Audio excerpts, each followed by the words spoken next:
Alrighty.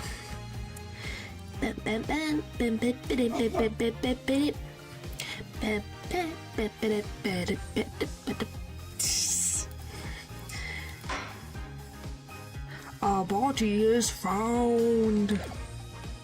Golly. We still have so many to go, but that's fine with me. That is fine with me. Yes, Leo? What's with all the caps?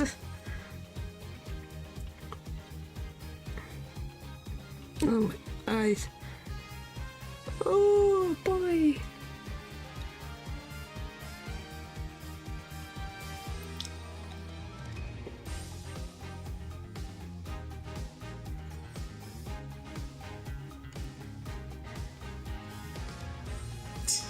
I just love the what's up? Nothing much. Want to see something cool though?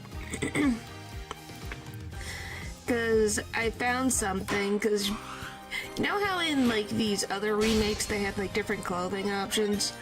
I'm hiding everything so there's no spoilers. Look at this. You can have a be a different freaking costumes. Look at this. Nostalgic sweater.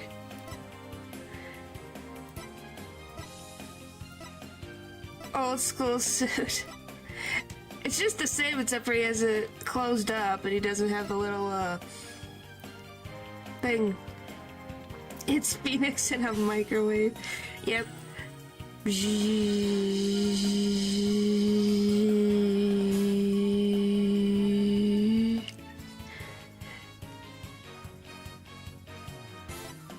But yeah, look at that.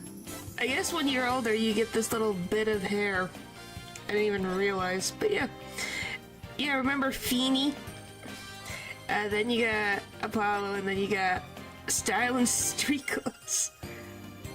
Look, he's got a Mr. Hat on his little backpack. That's cute.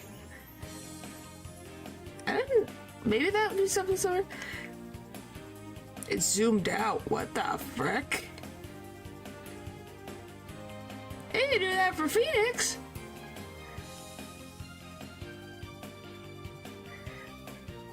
Wow. I think Apollo's the favorite child. Unless it has to go, like, spin all the way around and then spin again. Maybe? Yeah, it's literally the same thing, except for slight changes, though. Okay, it does go out. Look at that. Oh my gosh, look at his shoes! His shoes! They have PW for Phoenix, right? For Phoenix, right? He's got his initials on his shoes. Phoenix. Oh my goodness, Phoenix. That's amazing. You really needed to know what your name was, didn't you, buddy?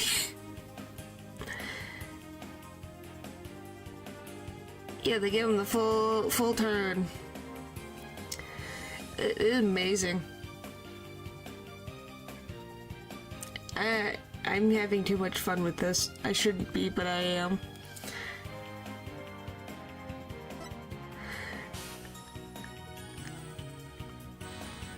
But yeah, it's the same suit, they just have it buttoned up and there's like the gold piece missing. He looks kind of nice. Yes, he does. It's just very funny.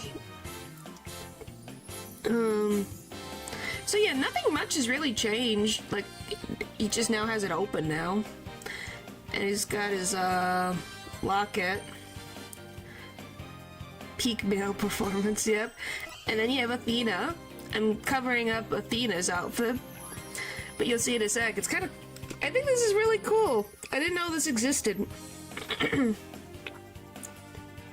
Has this been the same since he hit 18? Yep.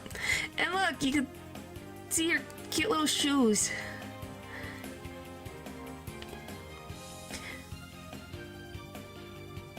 Big turn. Hooray! And then she has a Themis Academy uniform. Look at that. Because she would be in the defense course. Look at that. Ain't that cool? Like, oh, of course. And new shoes.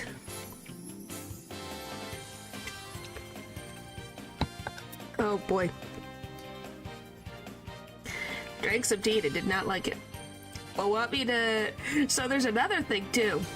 So you have this, and then the other game, Spirit of Justice, has costumes as well. I'm just covering so you guys can't see any spoilers. But do you recognize this? He can become the tiger. He can wear frickin' the tiger's frickin' suit. Oh my goodness, it was like, oh my gosh. I remember that frickin' thing. It's kind of amazing that it literally doesn't go all the way around the back. There's a slight disappointment. Yeah, because I do DLC character. Yeah, look at that. And then you got Apollo in a school uniform. Like, these are just, they're nice costumes. Just to see them in different stuff is very fun. Kind of almost looks like Ryunosuke right now. He is so...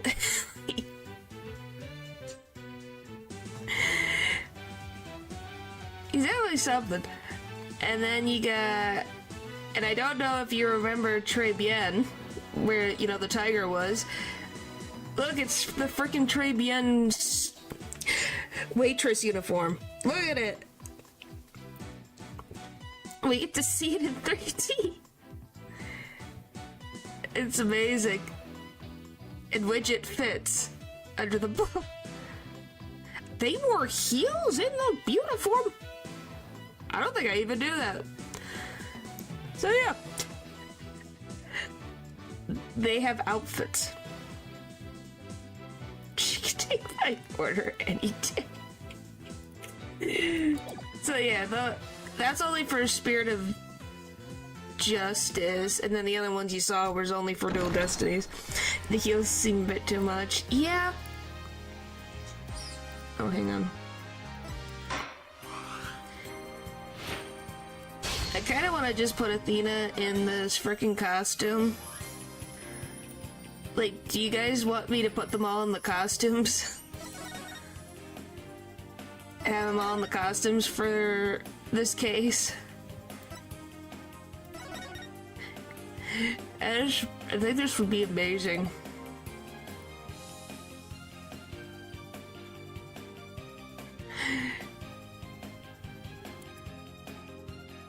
But yeah, so we'll go with those.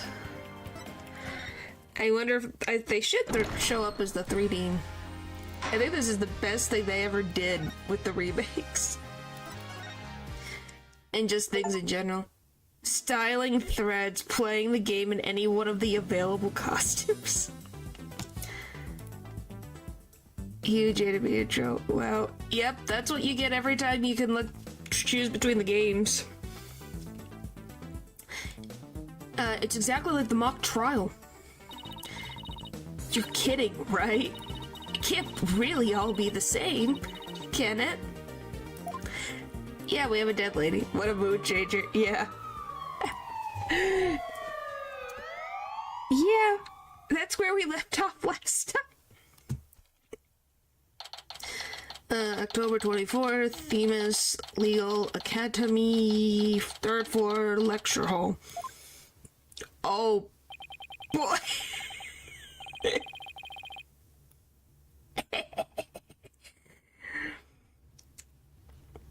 Oh, Nelly, that's funny. Oh, that's funny. Well, hey, this brightens my mood. I can't help but smile at this. The whole school's in an uproar. There won't be any more classes today. murder on campus. That's the last thing I expected at a legal academy. I'll go tell Professor Means what we observed when we discovered the body. You two wait here until you've spoken with the police. Yes, boss. I can't believe this is happening. I can't believe we have to wait around here. I can't stay still at times like these. I hope Junie hasn't fainted from the shock of this whole thing. Athena, there you are. Junie, I'm glad to see you. I was worried that... Don't worry about me. I'm a student council president after all. I need to be strong. Student council president? Wow, I'm impressed. She really changed. She used to be kind of sickly and shy. Juniper, was it? You mind if we ask you a few questions? Yeah, we're stuck here waiting for the police, and there was really not much to do. Sure. What would you like to know? How did you make the mock trial case? And when was the last time you talked to your professor?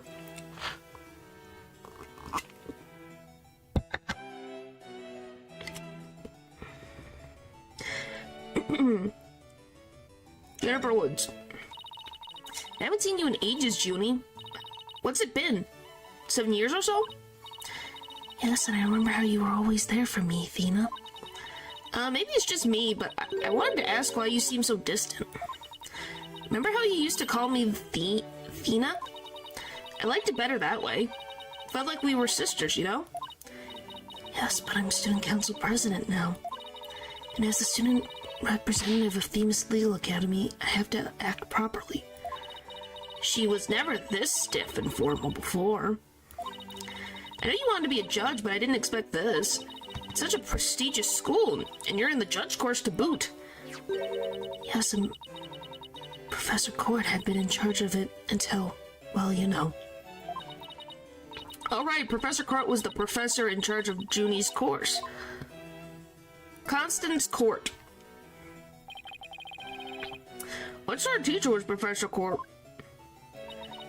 If I had to sum her up in a single word, I'd say she was amazing. A judge must always seek the truth.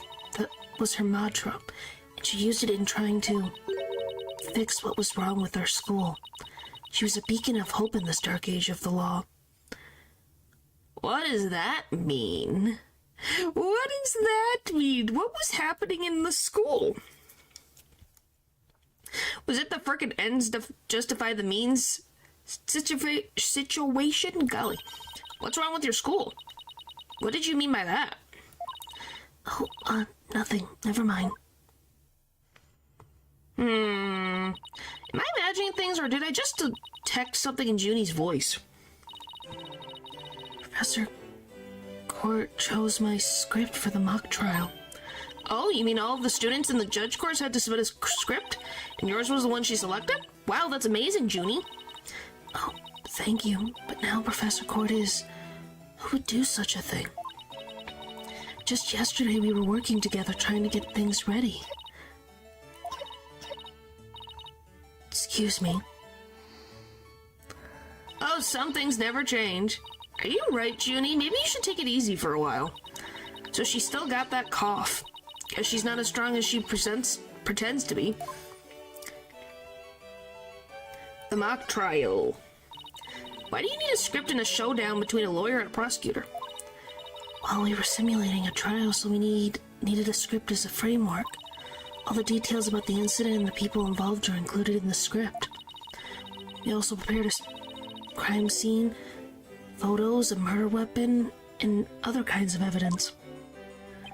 Wow, you guys think of everything. Must be hard getting all that ready. Yes, well, it was only Professor Court and I. After all, we didn't want the script or other elements of the mock trial to get leaked.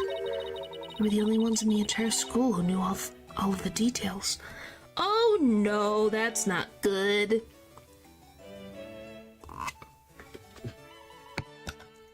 Okay. My camera really does not like me drinking tea. But yeah, oh boy, how does that's not good. So I think we know whether, who's gonna be seen as, guilty when they hear this sentence. Must have been a big pain in the, I mean, that must have been really difficult. I wrote the script so that the case could go either way. That way the defense and the prosecution both had an equal chance of winning.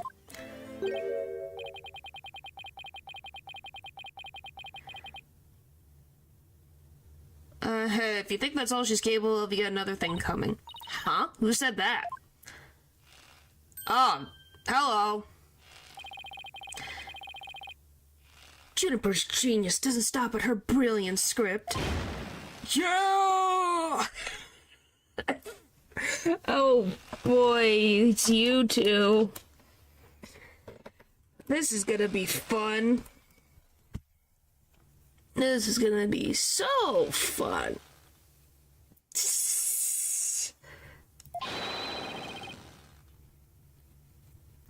Like, look at this freaking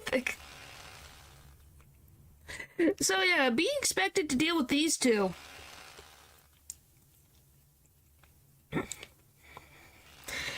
Gonna be a freaking trip.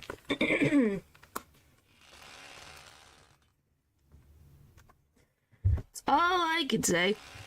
They're a trip. She gave an award-winning performance as the defendant, man!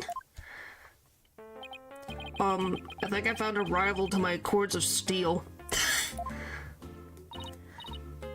You, Robin, aren't you going to introduce yourselves to our guests? As student council president, I won't have you treating them rudely. You're right. Barry gave an excellent vibe. Yep. I heard Mr. Wright was bringing a couple of guests with him. That would be you two? Apollo Justice and Athena Sykes? Yep, I'm Athena Sykes. I'm Apollo Justice. Nice to meet you. I'll pass on the handshake. I'm studying to be a lawyer. The name's Hugh O'Connor. But some call me Mr. Perfect because I never score less than 100% on tests. Oh boy, you're such a character.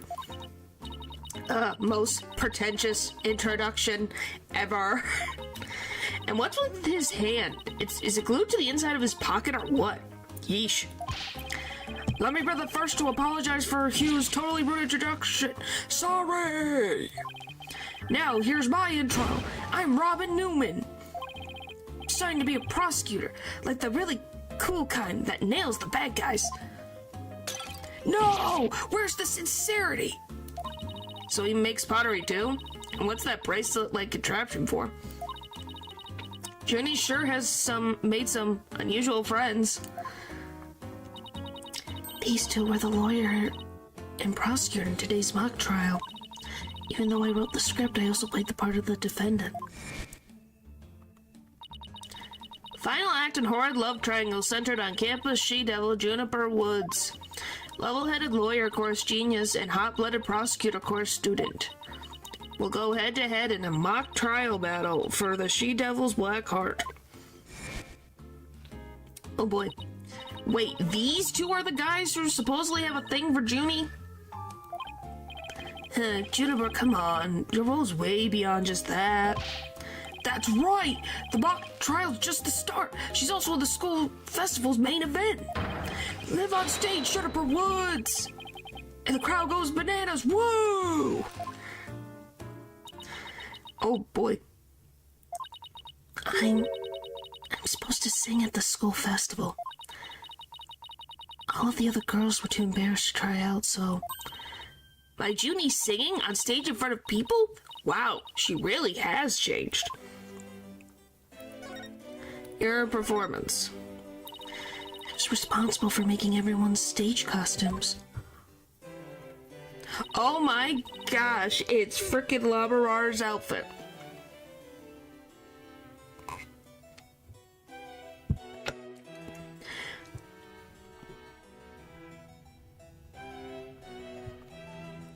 Yeah, that's literally just Lamarar's outfit. To to, like, the T. And this is what I'll be wearing.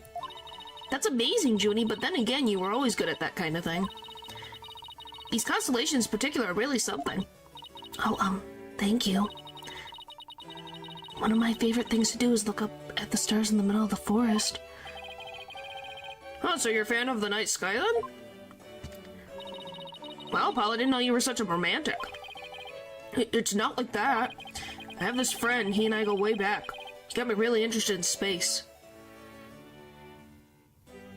By the way, he's adjusting a tie that doesn't exist. I'm trying to think.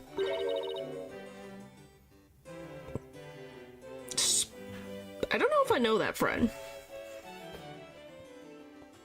That I can think of the top of my head. I'm like, I don't think I know that friend. Yeah, the adjustment of the invisible tie. He is so used to a suit, he has a reflex. Wait, you had friends when you were young? Color me surprised. Wow, Athena, jeez. I guess. As student council president, I can't allow such mean-spirited teasing to continue. Eep. I think she's angry. Stage costume. The costumes were no problem, but as for singing, I'm not sure I... No! You can do it! That's right, anyone who says otherwise will have to answer to me. Oh boy. By the way, does this feel like the frickin' Three Stooges?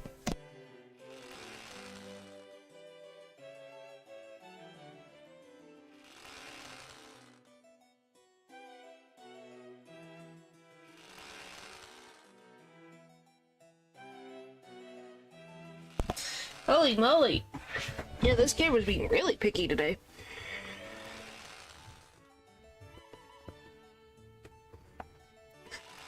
Use me T-Brock. Can I text that too?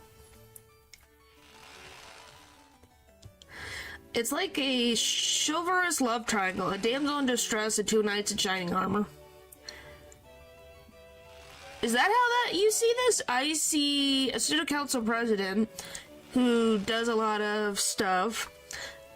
One that yells, and then one who is full of himself.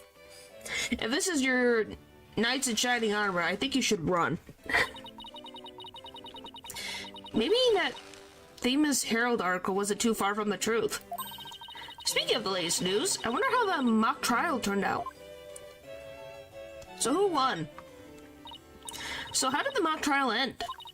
We were just about to reach a verdict when the police arrived. Now we'll never know how it would have turned out. Guess that's what happens when there's a real murder during a fake murder trial.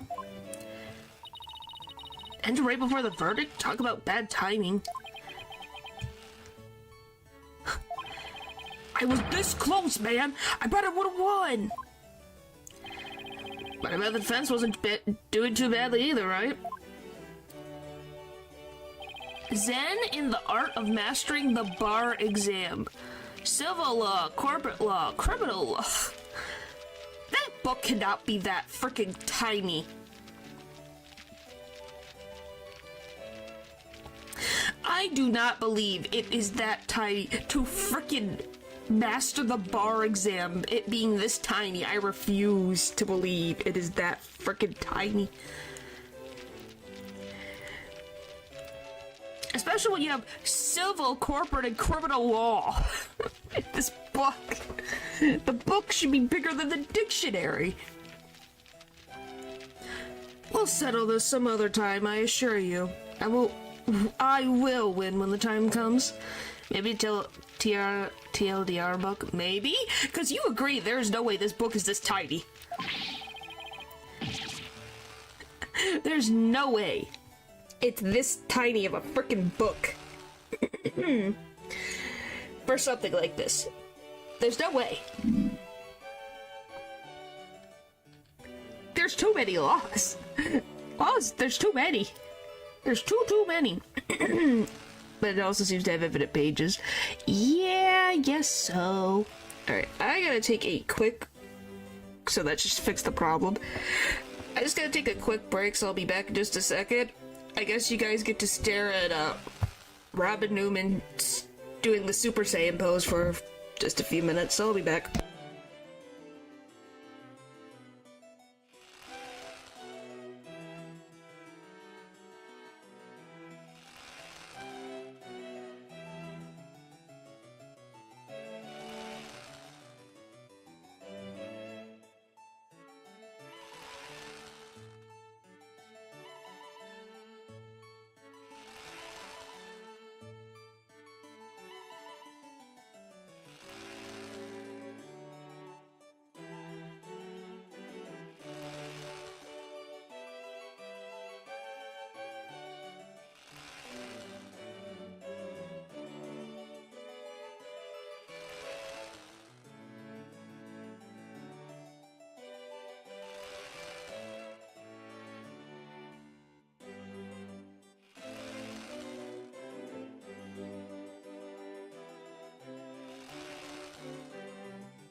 Golly, this camera's just being picky today. Golly.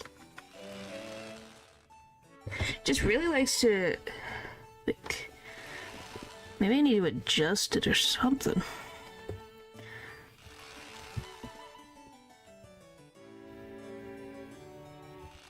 Okay, that works. Weird. But yes, this man and this person powering up. Alright. Like that's gonna happen? I don't think so. I hope they don't end up hurting each other. Oh, don't worry. The three of us have been good friends since we enrolled here.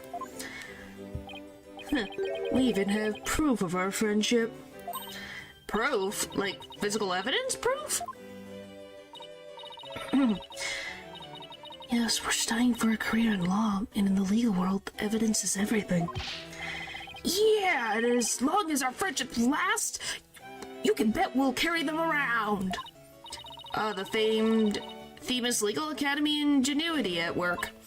So what exactly is this proof of friendship, anyway? Well, it's a secret, and if I show you, it would be bad luck. Oh, okay. I knew it. There's definitely some discord in Junie's voice. Our friendship is sacred and inviolable. It's not something we put cheaply on display. Uh-huh. Sure.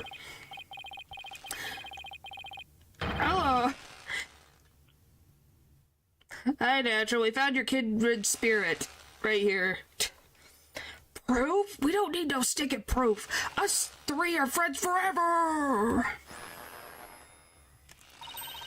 You can hear discord in their voices, too. But they're talking about their friendship. What's going on here? Right here!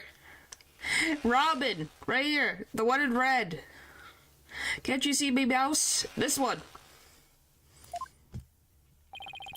Something wrong, Athena? No, it's nothing. Oh, alright then. What do you mean, oh? The one that's shouting to the heavens. Hey, isn't that... Everyone stay where you are. Everyone stay where you are. Don't move a muscle. I knew it. Detective Fulbright? Is something wrong? Why, is it my little lawyer friends? Sorry, the small talk will have to wait.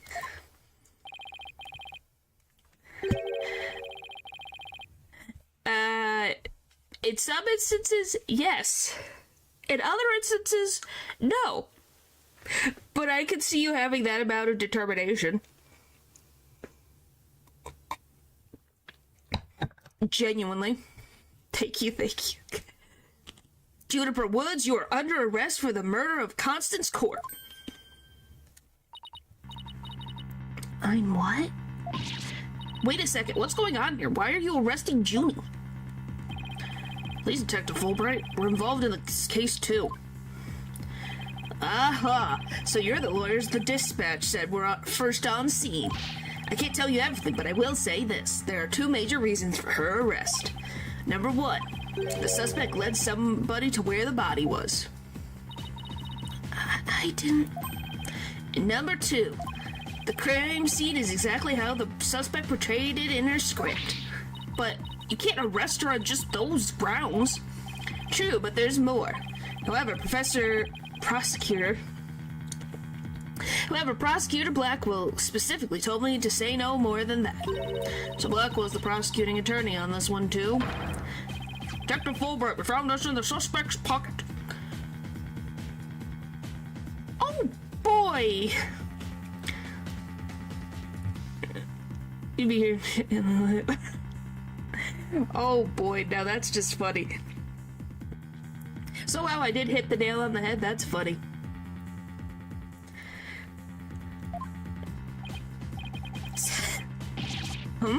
Why there's blood on this? It's evidence we made for the mock trial. A mock trial? Never heard of such a thing, but it sounds fishy to me. Real fishy. Now, if you would, officers. Yes, sir. But... Junie, I have to do something. I can't let them take her away like this.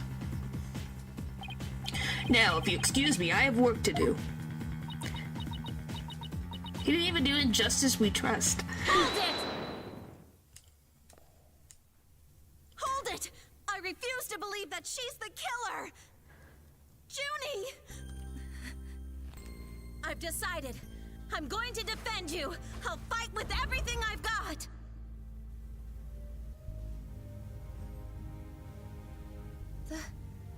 Athena.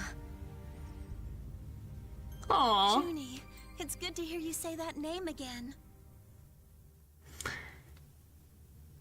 What? Hate to interrupt your bonding time, but... Aren't you rather new to all this? You're barely even a lawyer.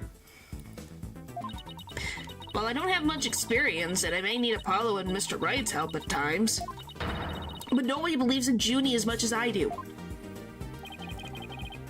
I'll help you too, Juniper. There's no way you murdered your professor. Tina, Apollo, thank you both. I'm counting on you. I've got your back, Junie. Guess things worked out after all. Now that you have your lawyers, Miss Woods, it's time for us to head back to the station. I wish we could get like a full turnaround of Fulbright. I want a good laugh out of that. You got censored. Oh boy. Can't believe Junie's been arrested for murder. I can't believe I accepted her case without asking Mr. Wright. Take a deep breath and relax, Athena.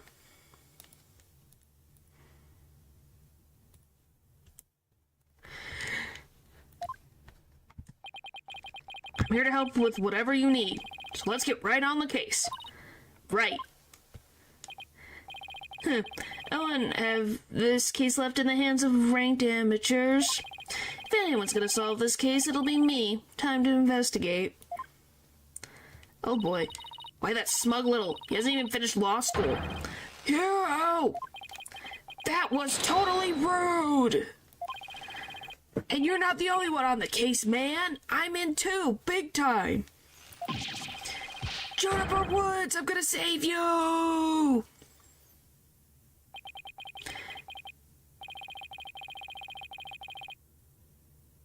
What? You thought about this? My gosh. You know, it took you this long to figure that out is funny on its own. You know, I could literally just add that, right? I could literally add it right now and add it to the banned words.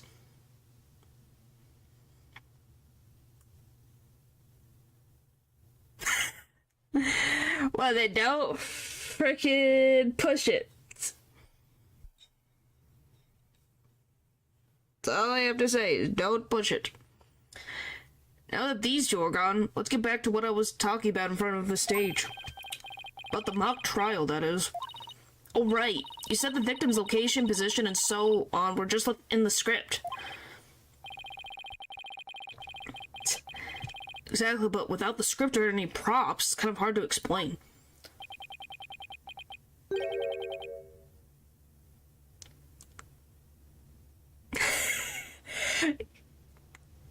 Guys, I wonder if you recognize that frickin' nickname. Oh boy. Perhaps I could help, Forehead. Oh, and haven't seen you not that long ago. Forehead. Prosecutor Gavin, what are you doing here?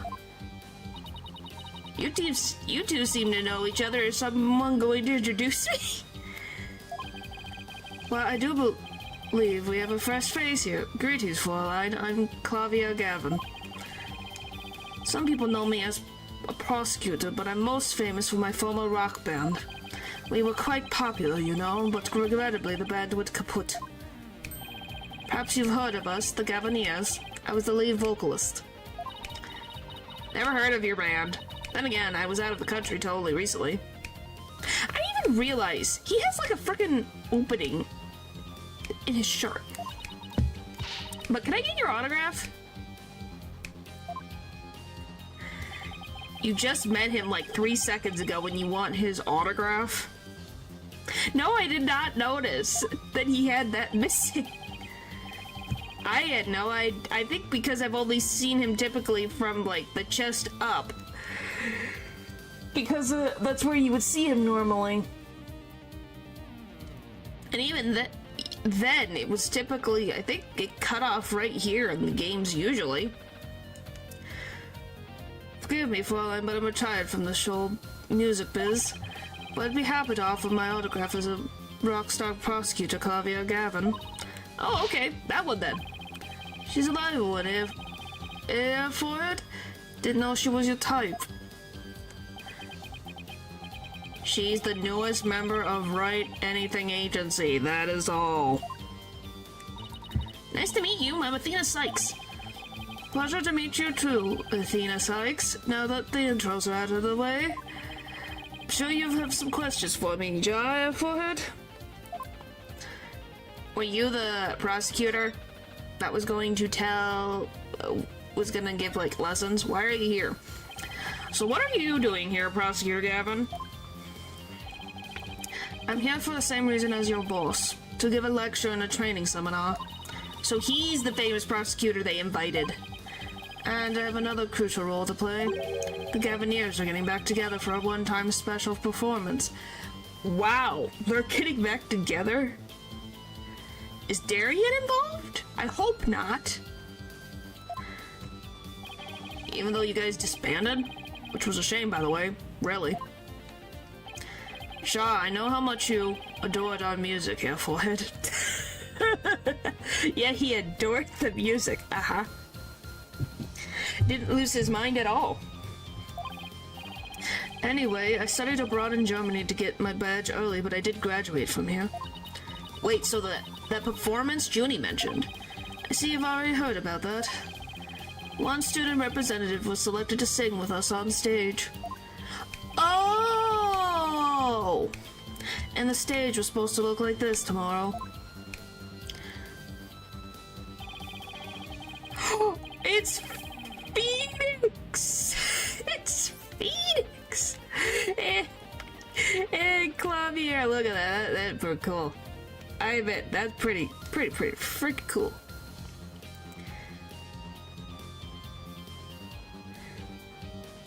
Ooh.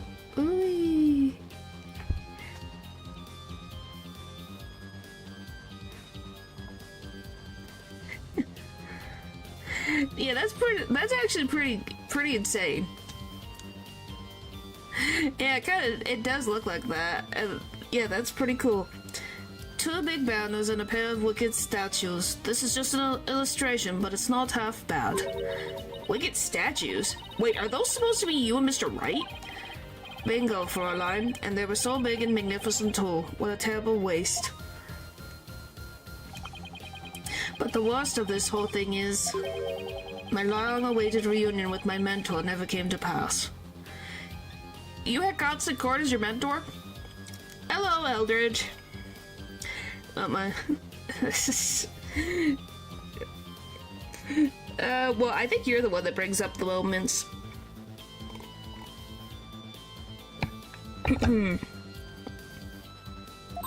Wait, don't tell me your mentor was...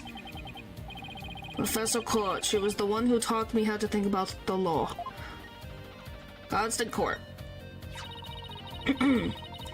So, Constant Court was your professor here at the Academy. She may have taught the judge course, but she had a huge impact on me. She was fond of the saying, the end is only justified through proper means. She wouldn't have tolerated dishonesty and always revered what was right beyond all else. I can feel Prosecutor Gavin's sadness. Oh no, I think I'm gonna cry. I like him blinked. Yeah. I agree, he definitely has the... He looks really good in 3D.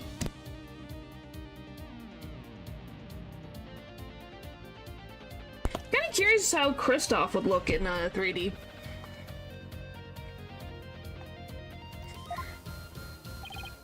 Athena, are you tearing up? Though I can't blame you. Prosecutor Gavin owes a lot of who he is to Professor Court. Exactly, so as you can see, we are both joined in purpose, so to speak, Jack. Now, let's rock this place hot. Huh? I don't follow. Let's rock what? Oh my gosh, no. I don't like Gavin, like...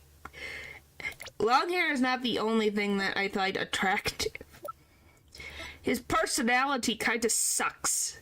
I think he's handsome, but I think he could be a bit of a narcissist, which put the points a little down. Smash Bros. I have never played Super Smash Brothers,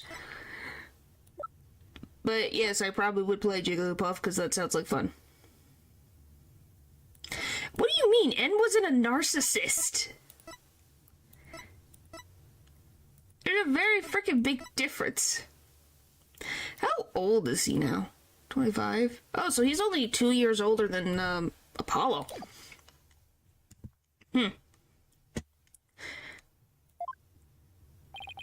Forget already, Forehead. I said I'd help you explain the mock trial. I'm going to reprise it right here in this lecture hall. Might help us catch her killer. He loves the snapping.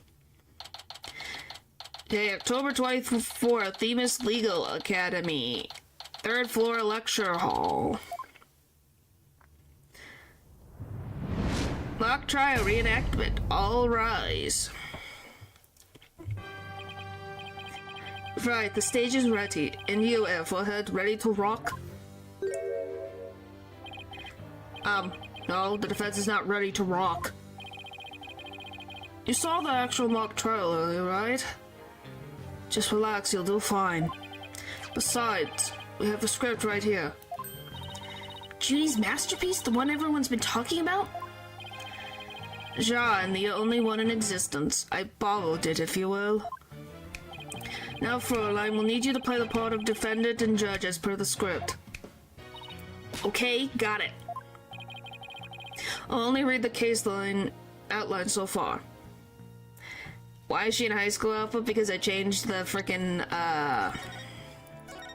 because I changed the costumes. Because you can change costumes in the games.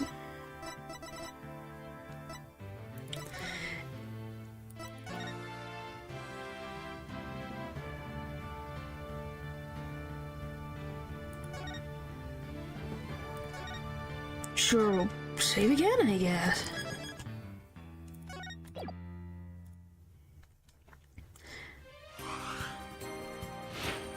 Yeah, like, you can get costumes. Because it fits? Because it's the Themis Academy uniform? She has this one, and then... Well, at least in this game. And then in the next one, she has one costume as well. Which is Tribune. Yeah, remember Tribune? And this is what I showed earlier because I thought it was funny.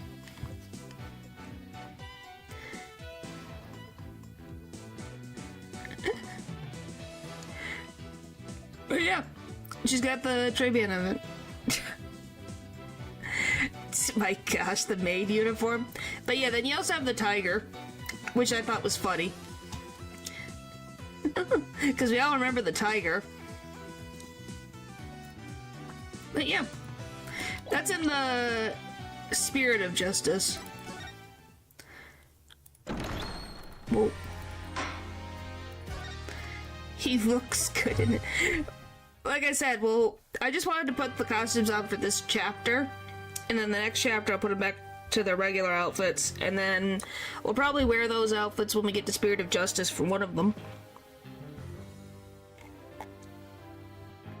Or mix and match, whatever. Alright. I don't know how it actually turned out, so I'll treat this like I'm prosecuting a real case. You, Airforehead, will play part of a fledgling lawyer, a role you were born to play. Ah, you never change, do you?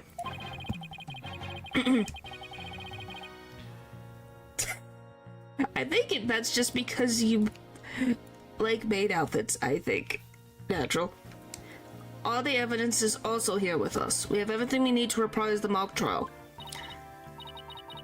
Tribune, let's get started. Defendant / Judge Athena Sykes is psyched and ready to rock.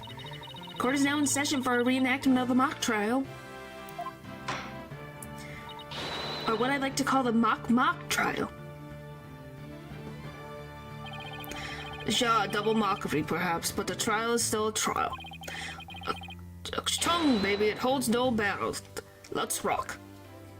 Can't we take it easy today? Objection! It may just be a mock of a mock, but there's only one way to compete. You play to win. So remember, each time I catch you slacking off, I'm holding you in contempt of court.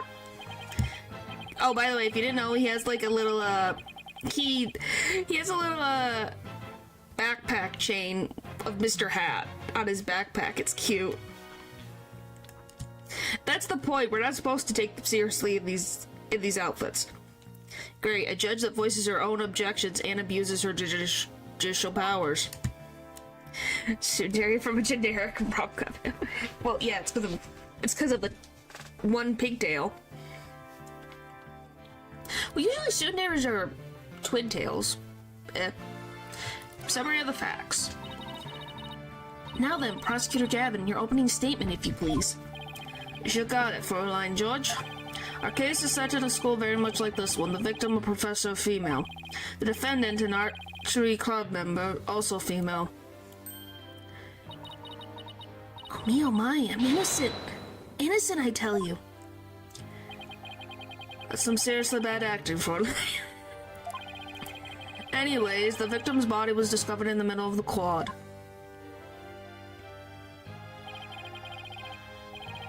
Oh wow, yeah, it is exactly the same, ain't it? Yep, they had put it. They almost like a studio. Here's a shot of the crime scene. Ironically, it was Professor Court who posed as the corpse. And forehead, how did the mock trial participants react to this photo? Mr. Newman was surprised by what Professor Court was wearing. He reacted with, "Oh, the green sweatsuit." That's not exactly what I would pick to focus on, so why would he care about that? Oh, too much of a fledgling to know what's important, that's one. In any case, both in the mock trial and in the actual case, Professor Court was wearing the sweatsuit. Moving right along. Hold it!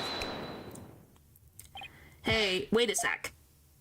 The body was discovered in the same area as the mock case, although there was a stage.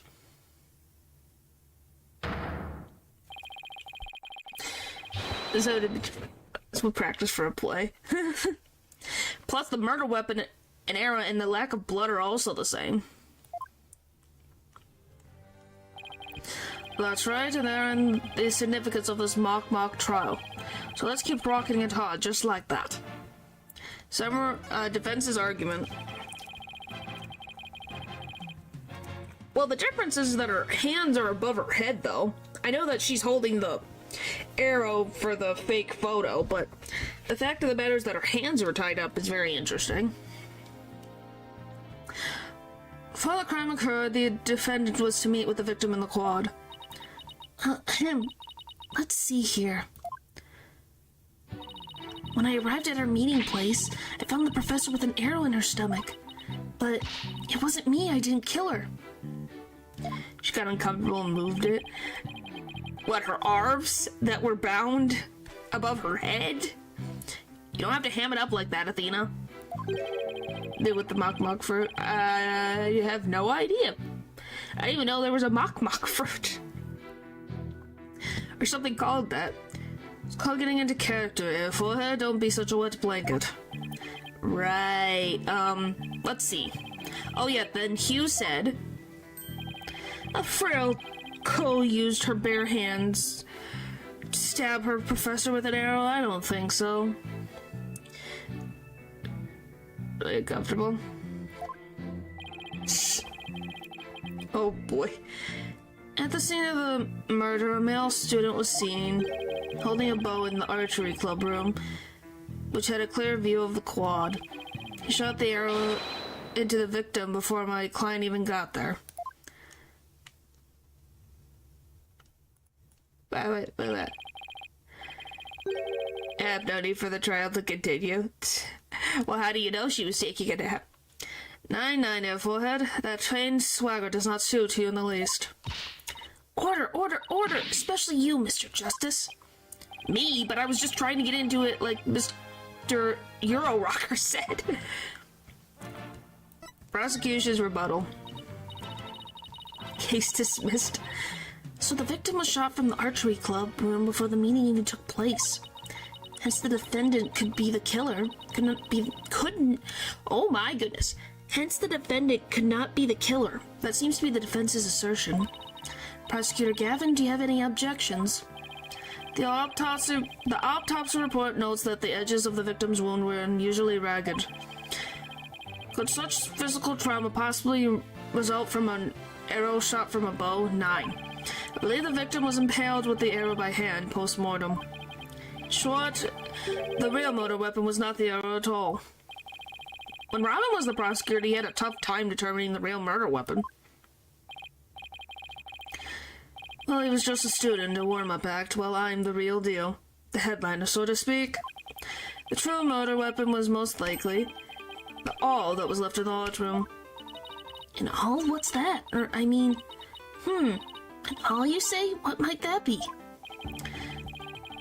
It's a kind of tool used for poking holes in paper, wood, and other materials. It's kind of like an ice pick. I have a photo here if you're interested. Gross. It's all bloodied up to the handle. Please tell me it's just paint. Most likely, Fräulein. Pretty realistic, yeah? Let's pretend it's real blood for now. The defendant's prints were lifted from the murder weapon. Further, more traces of the victim's blood were discovered in the art room. That's where I believe the murder naturally took place. No, they are just picks that can go through ice, so... yeah. So the question now is, how did the body get from the art room to the stage? How the body was moved. The murder took place in the 3rd floor art room, but the body was found in the quad. Must have been quite a chore moving the body all the way. Not at all. There's a maintenance area and a storehouse right outside the art room. And a cart used to carry balls around was found there.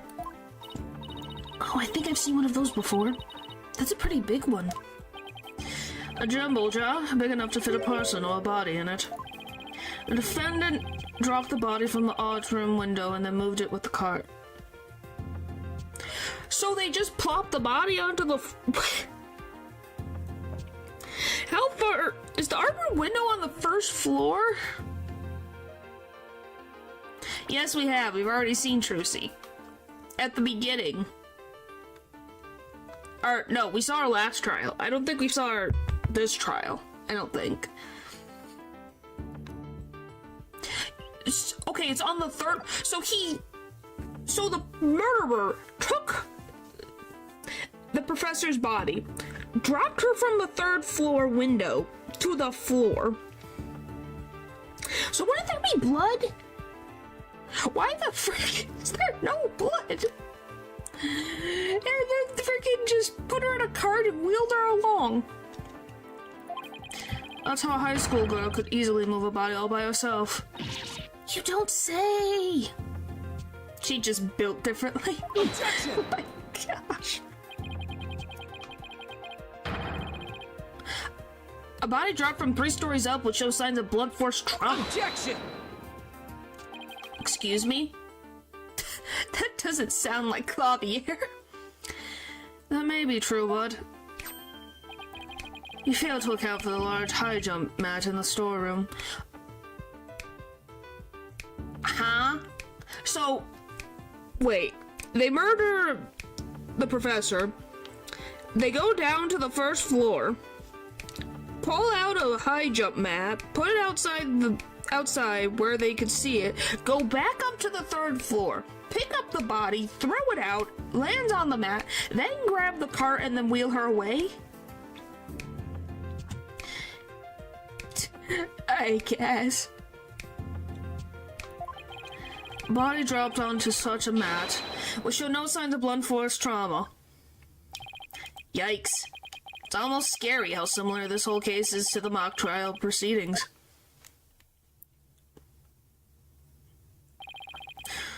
Quite the crafty killer in an attempt to cast suspicion on the archery club. Well, thanks. They moved the body to the quad where it would be an easy shot from the club room. Then the killer faked the murder weapon by inserting an arrow into the all stab wound. Sounds like he has only high praise for Judy's script. Were there any arguments from the defense?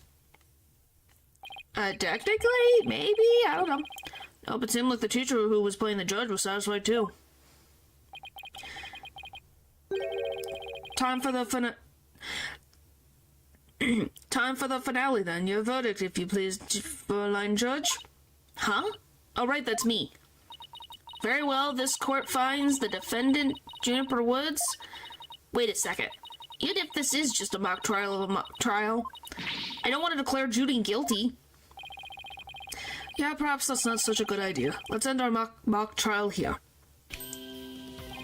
Besides, it's about time I get back to my investigation. Thanks, you two. That little run-through of the mock trial cleared up quite a few things. And there's only one copy. Strong, baby. The prosecution's already got a witness sized up too. That was quick. Prosecutor Blackwell's almost too good. Sure in a helpful mood today, Prosecutor Gavin. Well, like I said, I just wanted to catch whoever killed Professor Court. And there's no reason for me to start butting heads with you two. Anyway, I won't say goodbye, as I'm sure I'll be seeing you later. Thanks. I always thought prosecutors were all rather scary bunch. That depends. I don't find Winston Payne scary or any of the Payne family scary. What do you guys think? I don't think the Payne family is scary except for the fact that they got married. Van Zeeks was kind of scary. But then he freaking did the funny slamming his foot onto the table with his glass of wine in his hand, and I couldn't freaking take it seriously from that point on. But Prosecutor Gavin seems pretty nice. Yeah, he's not so bad as as prosecutors go. We should get back into investigating too. We don't have nearly enough information yet. He's pookieing with it. Yeah, something like that. I'm gonna be very honest, they had a lot of fun with Van Zeek's animations. He has a certain sway to how he moves. And we also have to tell Mr. Wright that we accepted Junie's case. Right, looks like we have our work cut out for us.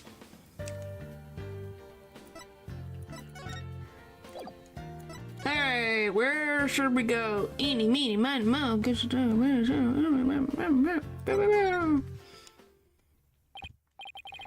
Hey, what do you think you're doing? The crime scene is off limits to students. No student, I'm a lawyer. Yeah, right, just because you're at a law school doesn't mean you're a lawyer. You see what she did in the last cop who said something like that to her? Why, you threatened an officer of the law? Yikes. No, it's not a threat, it's more like a friendly warning. Yeah, it doesn't help, but it fits the funny theming, doesn't it? I guess we should go before I get myself arrested for attacking a police officer. Oh boy.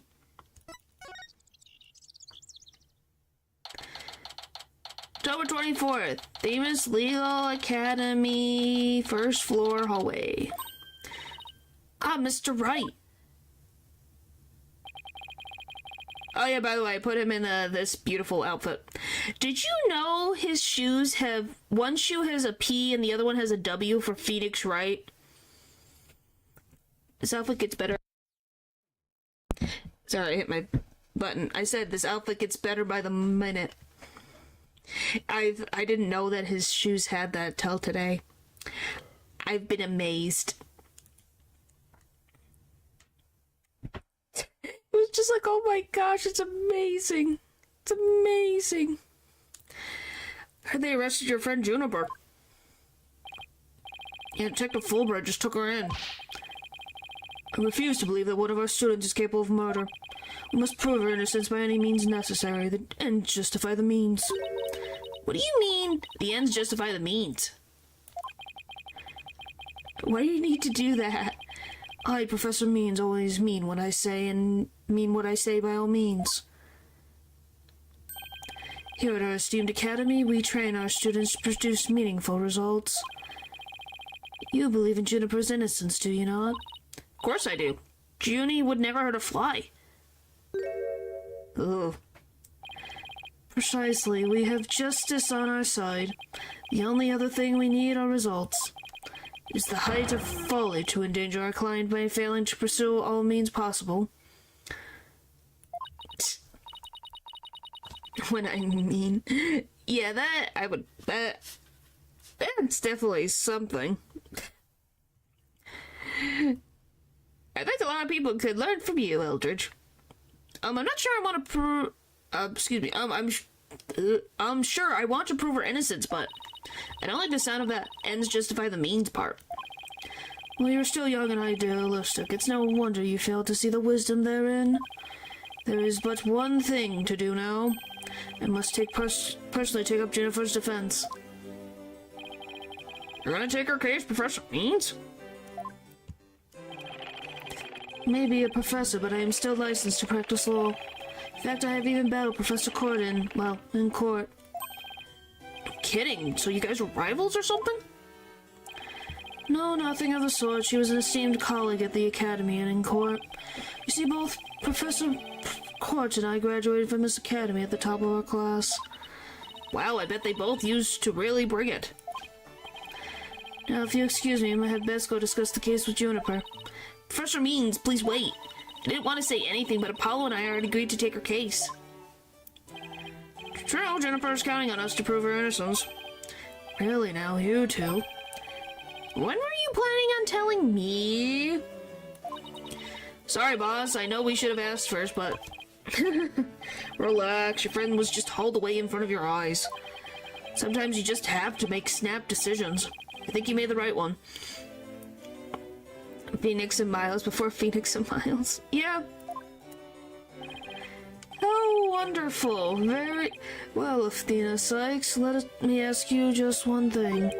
As a lawyer, what is it that you treasure beyond all else? That's an easy one, Professor. Seeking justice for my clients. Wonderful answer. Juniper must be overjoyed to have a friend such as you. As a professor, I too shall do whatever I may to help her. And if you decide to take the end justifies the means strategy, come see me at once. Let's hope it never comes to that.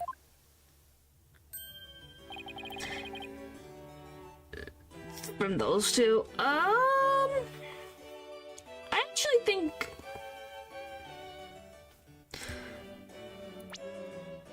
I need to check something.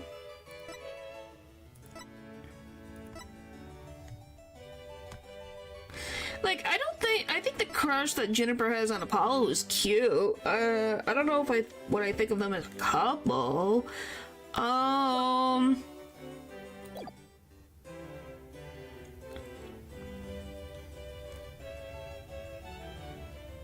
Oh, I know what my favorite one is. Van Zeeks and his childhood friend. Because he's his childhood friend that went to Germany for years. Like, you know, the blonde-haired one with the glasses? That one kind of is another favorite of mine.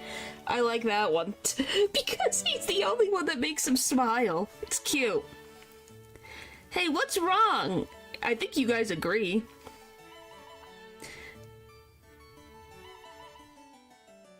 Am I wrong? Am I wrong? It's perfect freaking setup, man, for romance.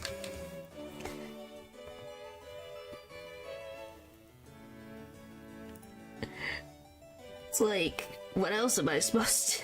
I'm trying to think of what else. They rival Phoenix and Miles. Yeah, kind of do, don't they? They better each other. I think that's what it is that everyone likes so much about them. It's just that they're opposites, so then they help each other out by bettering each other. I'm trying to think if there's anyone else, really. Oh, I know. Diego and Mia is very cute. Now, I don't remember if they were married or if they were just dating. I think that just shows you that you're a masochist, natural. I don't think it's technically wrong. It's just there's a big age gap. And poor Gumshoe gets whipped by freaking Karma von Francisca all the freaking time. Unless you're talking about Manfred. But I don't think you're talking about Manfred von Karma, right? I hope not. I don't know if Manfred's Gumshoe's type. Oh yeah, I do like Maggie and Gumshoe. That one's a good one too.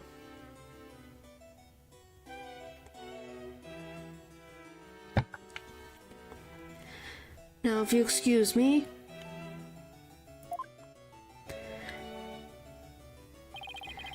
Time's wasting, you better start investigating him fast.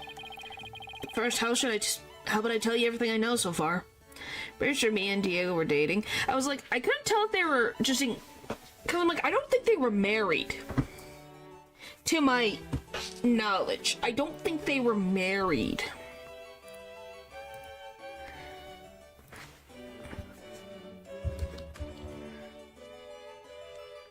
That's the thing where I'm like, I don't think they were married.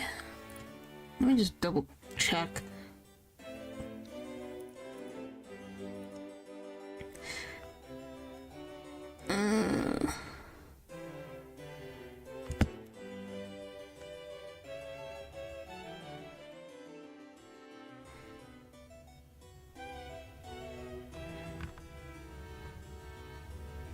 Yeah, it doesn't say, doesn't have him under fiance. Yeah, former boyfriend. Okay, boyfriend. Alright, that's what I wanted to check. At least further by wife than her actual name. Yeah, that's what I just wanted to double check. But yeah, it just says former boyfriend. I just was like, I think they were just dating, but I couldn't remember. You know? It's one of those things where you gotta double check. Like, and, cause I knew they weren't married. I thought maybe engaged, maybe, but they probably didn't, they would have probably eventually. At least I think they would. Yes, please. About the murder. Have you learned anything new about the case? Actually, I ran into Prosecutor Gavin, and he told me something interesting. Seems the murder took place in the art room. There's traces of a large flow of blood there. The police believe the body was moved from there to the stage. What? Really? Just like the mock trial again. Police are searching the art room, but whether they find anything, well, what? Come to think of it.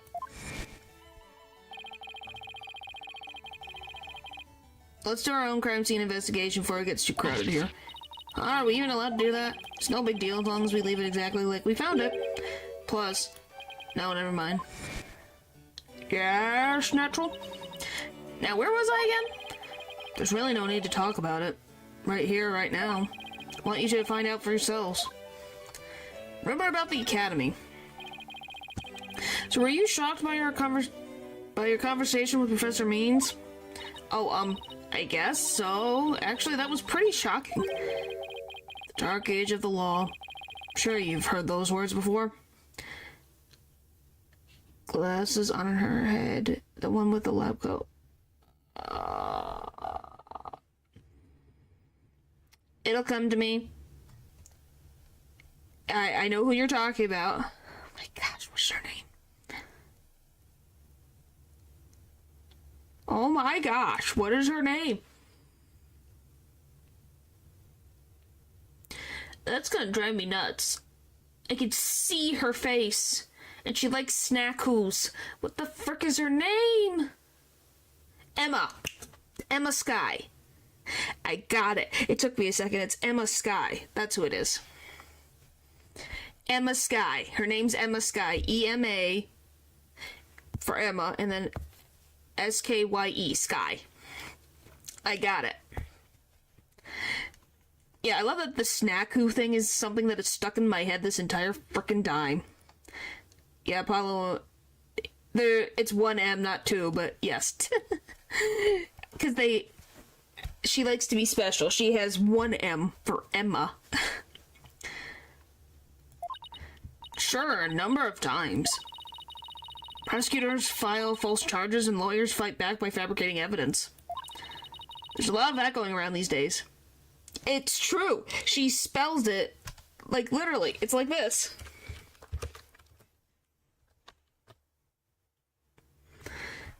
Hang on, I gotta double check that I'm spelling the last name correctly.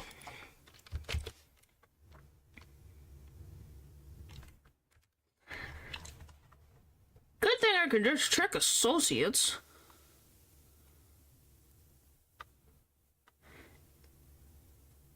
Okay, it is spelled that way. Hooray! Alright, yeah, it's spelled like this. Literally, that is how it is spelled.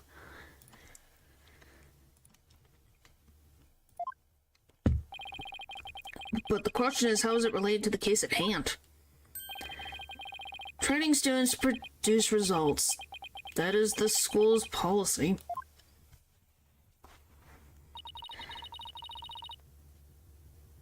Well, that in and of itself isn't a bad thing. Right, as long as those results come by fair and honest means. Oh, but what was it that Professor Means said? The ends justify the means? Dynamic with Apollo. It's, yeah, him getting hit with snackus. Survive the dark age of law, you must use any means necessary. Fabrication of evidence and false charges are unavoidable in the quest for results. That's what they're preaching here at Themis Legal Academy. But what will happen to our legal system if results are all that matter anymore? Relax, it's just a rumor. I'd take it with a grain of salt if I were you. Oh, that's a relief. You had me going there for a minute. Wait a second. What if Mr. Wright examined the victim's body for a reason? Maybe he's worried someone might actually tamper with the evidence. I think that about wraps up what I know so far. Well, what do you mean unlikely? Because there are so many ships that should be freaking banned off the face of the earth. Or are we just talking about a pairing that are of the same age that is less likely to happen? Because I could give you one that isn't the most unlikely ship to ever happen. Freaking Miles Edgeworth and Miss Oldbag. It's never gonna happen, Miss Oldbag. Leave Edgeworth alone. He is not interested. Hey, that was an easy one. Hey, am I wrong? Am I wrong? It's not gonna happen. It's not. We're never gonna forget about her, are we? No, we're not gonna forget about Miss Oldbag, because it was very funny to voice her, that's for sure. And because she never stopped freaking appearing. Like, the fact of the matter is Edgeworth literally has a statue for Miss Oldbag of the Steel Samurai, I'm pretty sure. So, it's always there.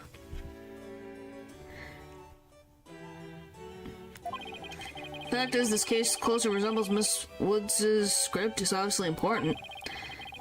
Knowing that, you should probably try and identify what's the same and what's different. Okay, I'll try talking to as many people as I can on campus. Hey. Maintenance area. I wonder if there's anything here. Okay, so yes, we did see Trucy in this case. Ever get a justification why she likes Miles in particular? She likes pretty boys, I think. I don't know if we ever did. I think she just found him handsome. Like, genuinely, I think she just found him handsome. Give me a second, I'm gonna scroll and freaking see if I can find it.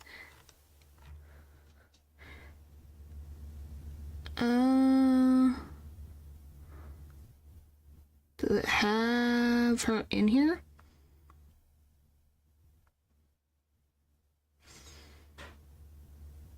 No, it doesn't actually have Miss Oldbag. I'm in shock.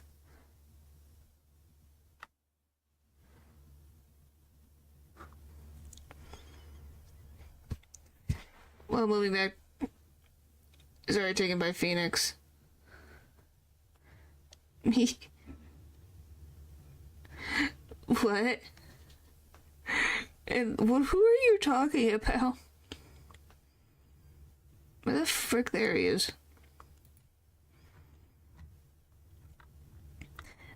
Should be in here. If they don't have her in here, it's a freaking crime. I was making a joke. Okay, I was like, what are you talking about? See. Where the frick is she?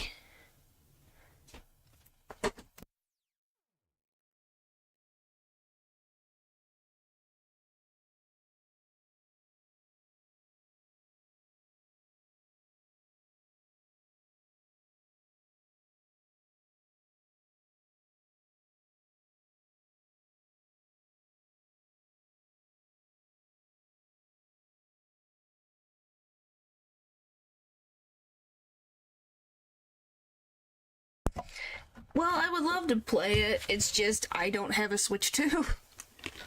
By the way, I can't believe they have not put Miss Oldbag in here. I am freaking appalled.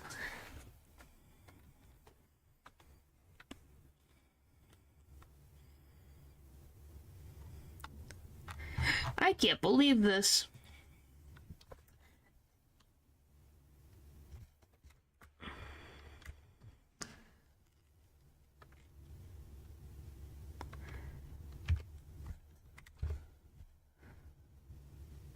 I think it's 2 spaces. No? Freaking, what is her name? Wendy Oldbag. It is Wendy Oldbag. She might...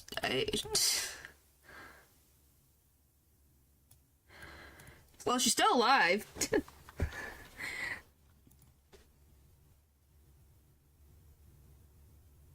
Where is it?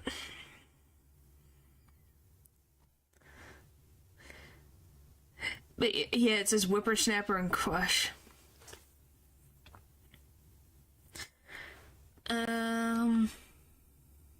Oh my gosh.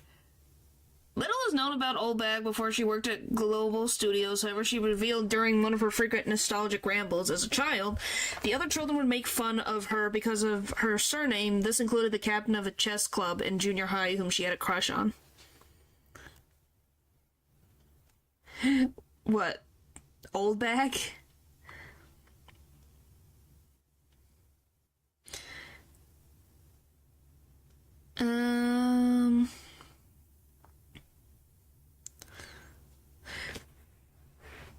So, let's see.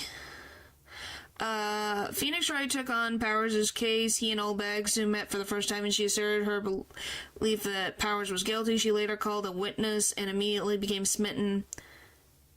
Was later called as a witness and immediately became smitten with Miles Edgeworth, much to the latter's chagrin. Do you? Yeah.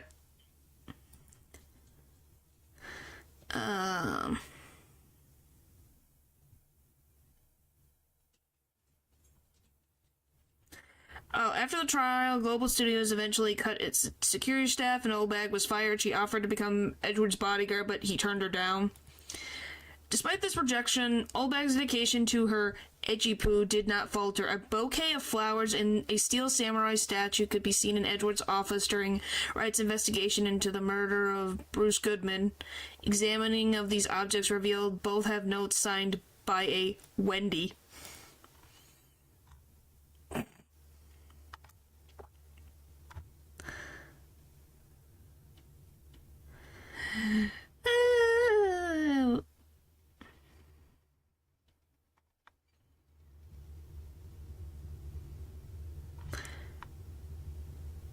But yeah, so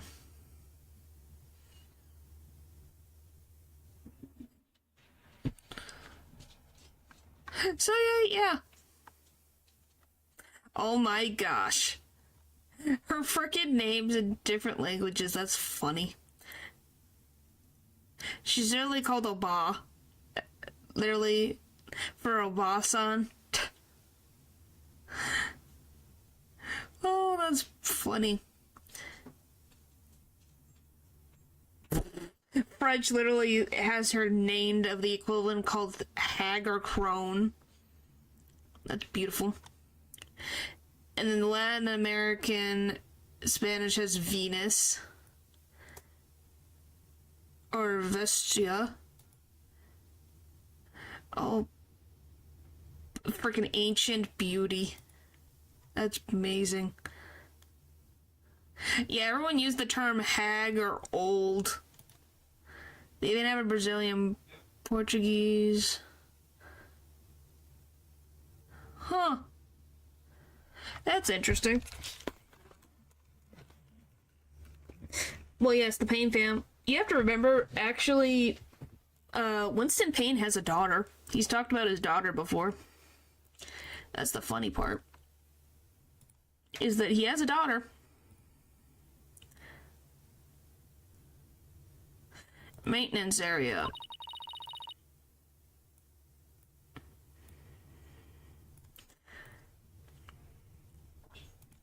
So this is the maintenance area. Let's see. What if I go here? Let's see. During the mock trial, Prosecutor Gavin said that the art room is right above here on the 3rd floor. I've never understood how the man manages to... I don't think we will ever know. And that the body was dropped from there onto a high jump mat from the storehouse. Right, and then he claimed that the body was transported to the stage in a ball cart. And then, there's someone else here. Hey, it's Robin. Whoa, you scared the crud out of me. Yikes, right back at you. So, what are you doing out here? I'm working out so that I can become strong enough to save Juniper. But I'm so worked up, the training brace is almost breaking at the seams. Oh, right. The girl you like got arrested, so you're psyching yourself up to rescue her? Yes, because I'm the manliest of manly men. That's why I work out with my manly brace. Is that how that works? Can the man in the chat confirm or deny this? Is that how you become a manly man?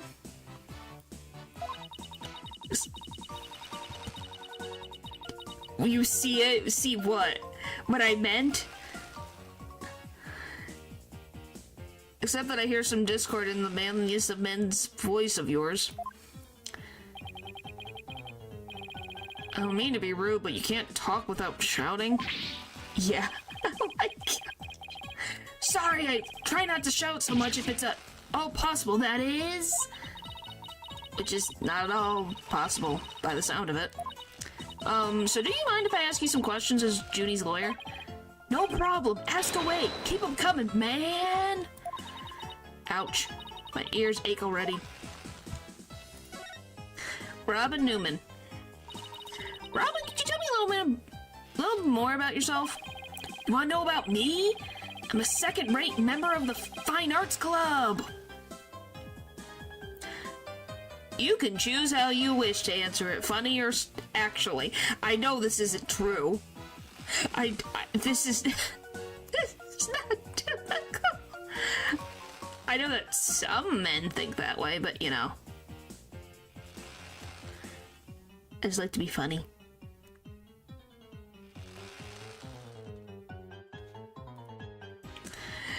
Alright.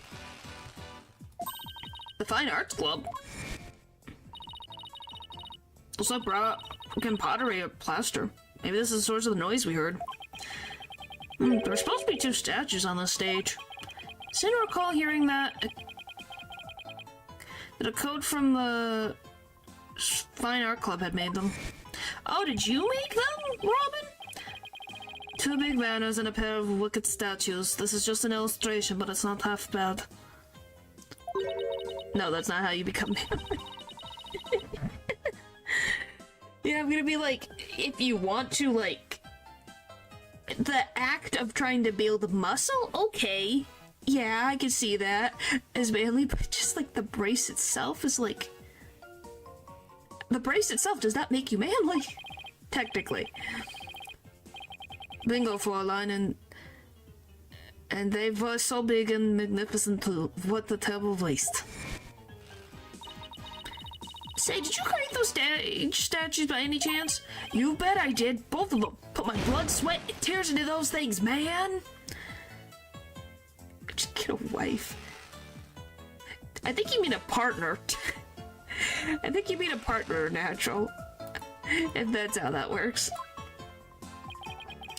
Must have been terrible seeing them all smashed up like that.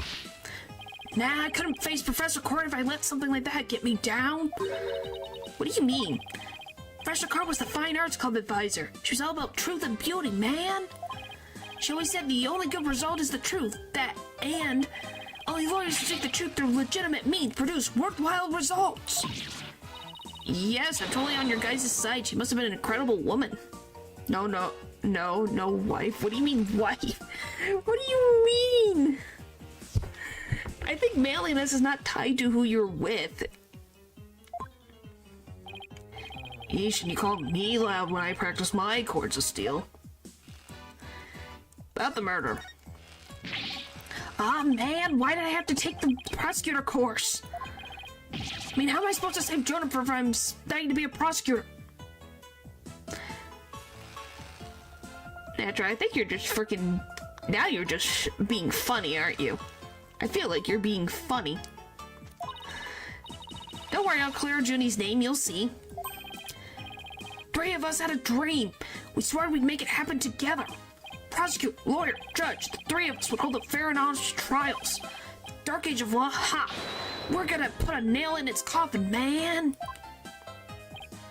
Well, you guys swore to do that? But no! That stupid school rule had to ruin it! School rule? Which one? The only except one does not become manly. It is one. The only except one does not. It is becomes the wife. Oh! There, okay, so there's your punchline. I was like, where are we going with this? I was wondering when the punchline was gonna happen. Anyone with a prior conviction, no matter how minor the offense, they won't be allowed to graduate from this stupid holier-than-thou school. Huh? Anyone with a prior conviction, no matter how minor the offense? What? What do you mean? So if she gets found guilty of a murder she didn't commit, she can't graduate. Great.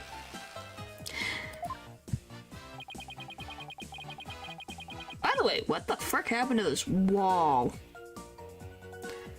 This frickin' wall got like a bunch of damage. Tough legal academy, even with even tougher rules. Julie will never become a judge unless I can prove her innocence. If I fail, the 3 of them will never realize their dream. It's like someone put pressure on my pressure.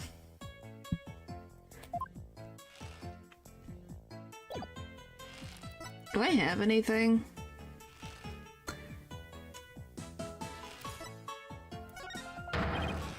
Whoa, did you make that? Let me fire it in the kiln for you. Just give it to me and I'll take care of the rest. I think I'll pass on that kiln firing this time. If you dodge a bullet there. Okay, what about this? Ah, that paper! So Robin, is this article true? The author of that article has been gunning for the 3 of us for some reason. It's been nothing but trashy articles like this as long as I can remember. Maybe the author just wants your attention? No way, man. That venom in those articles is way beyond that. I wonder.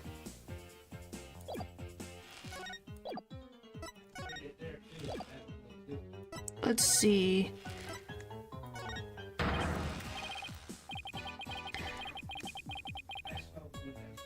Huh.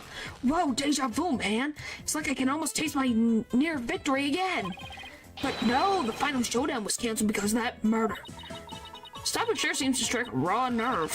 Hope it doesn't come between you guys. You kidding? Our friendship? It's like a diamond, only tougher.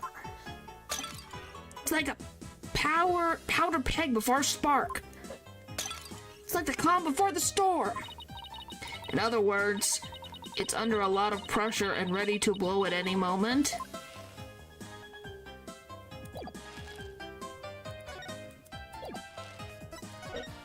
Nothing? Really?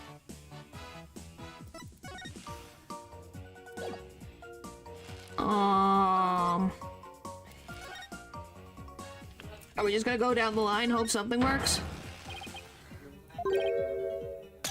How about this?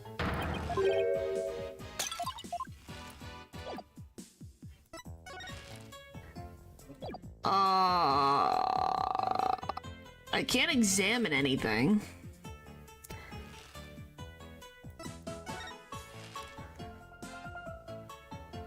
That's annoying. Oh, progress. Can we have progress somewhere? Thought the area was quartered off. Hey, the police are discussing something over there. What do you mean, no? Oh, I know. I'll just quietly sneak over for a listen. Here goes. Ah, Athena, watch where you're... Huh? Eek. Ouch. Who put this stupid box here? Wait. Eek. Oh my gosh. Apollo, this box, there's... What now? There's someone or... something inside. Don't be a snake!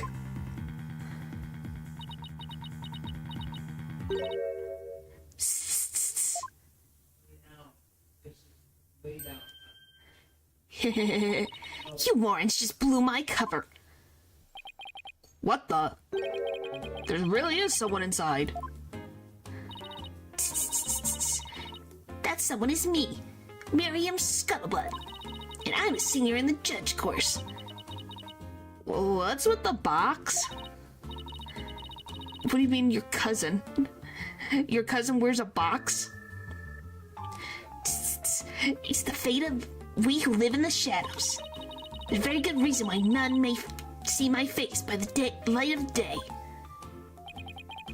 Wait, if you're taking the judge course, did you write a mock trial script too? You really want to see my script that bad? Well, you better watch out. Read it without my permission, you'll wish you had it. Called his room. That's sad.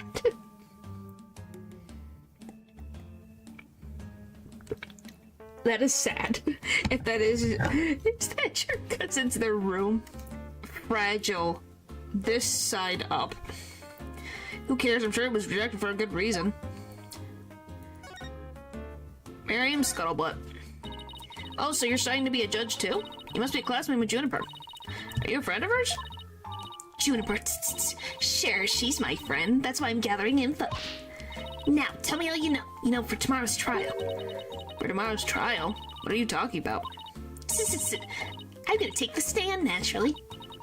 So the witness for the prosecution is some weirdo in a cardboard box? This is guys how I get my scoops. But you're right, it's me. So tell me everything you know for Juniper's sake. Wait a second, Miriam. Repeat what you just said. Lawyer with brains as bad as his ears, poor Juniper. I'm taking the stand tomorrow. Tell me everything you know for Juniper's sake. Clear enough for you this time? I thought so. Athena, my bracelet's reacting. Really? That means... A lie already? That was quick. Oh boy. But yes, don't worry, he's still young after all. Well, that's good. Don't be stuck in the box. By the way, I love that this is already... I do like this design. What the fuck happened to her fingers? Taking a stand tomorrow. Are they bandages?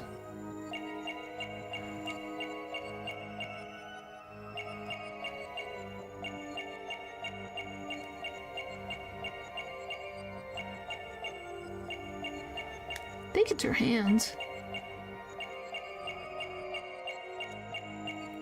Gotcha! That's strange. You suddenly tightened your grip when you said, for Juniper's sake. It's like you subconsciously tensed up because you're lying. What are you talking about? When did I ever lie? Okay, then let me ask you this. Why were you selected as a witness? That's an easy one. I'm the editor-in-chief of the Themis Herald. I know everything there is to know around campus, even the darkest of secrets. Editor-in-chief, huh? Pretty impressive. Yeah, well, it's a lonely one-woman operation. I do it all myself, from reporting to editing to publishing. So impressed. I'm a perfect storm of journalism because I bring it all to the table. And this is the evidence. Here. What the frick? She couldn't have just put it through the box? Like the hole for her arms? Yes, her name is Miriam Scuttlebutt. She said she was a woman. An extra edition of the Themis Herald, published to coincide with the mock trial. Extra edition. Okay. Let me read. Mock trial and unceremonious cancellation. Huh. What the why are you glowing?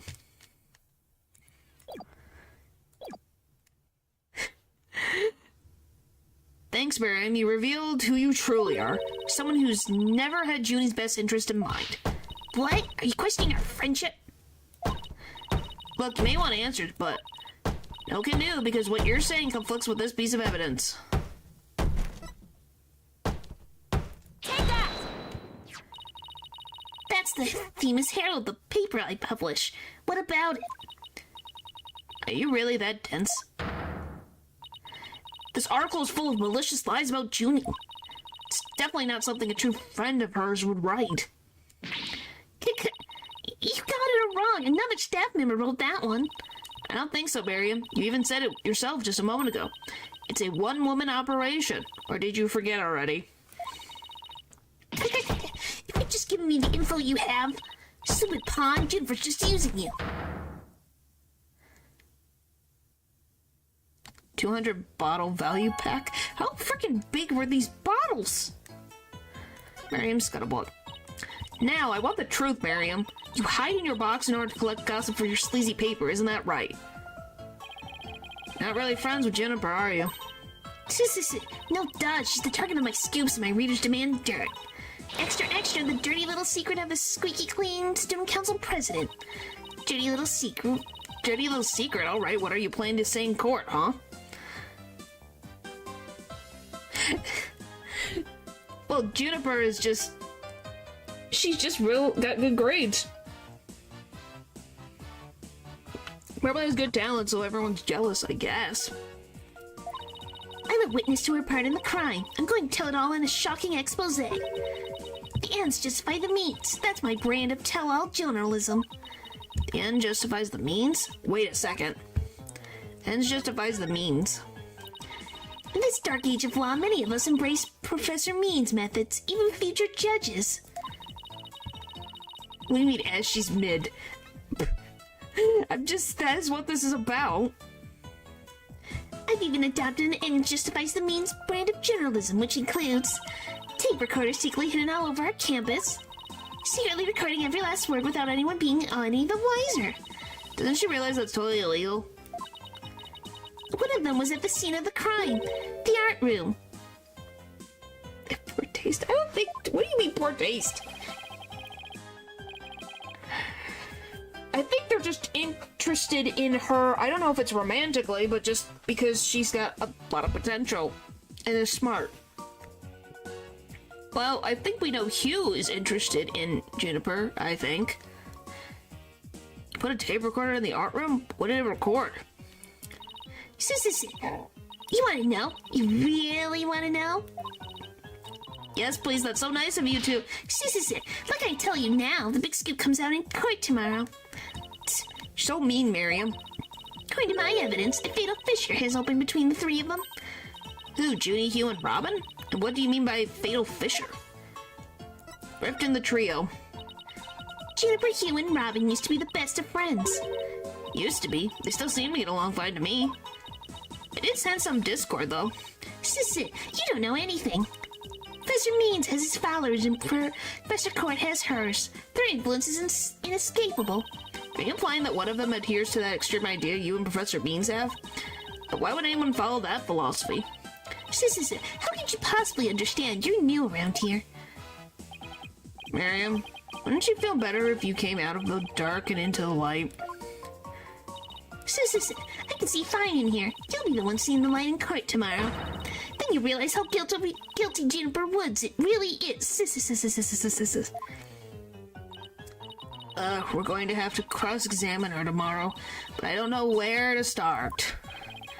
Well, let's at least take her of whatever we can today. You're right. Let's see what else we can find out.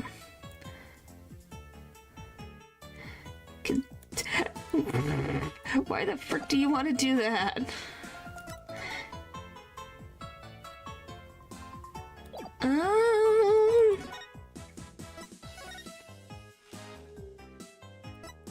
How about this?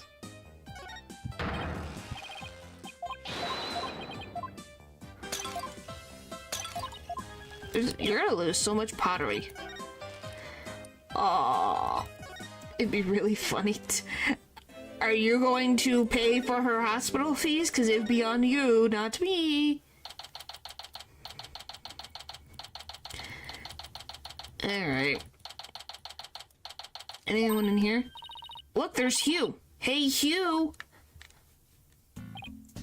Oh, it's you two. Do you want something?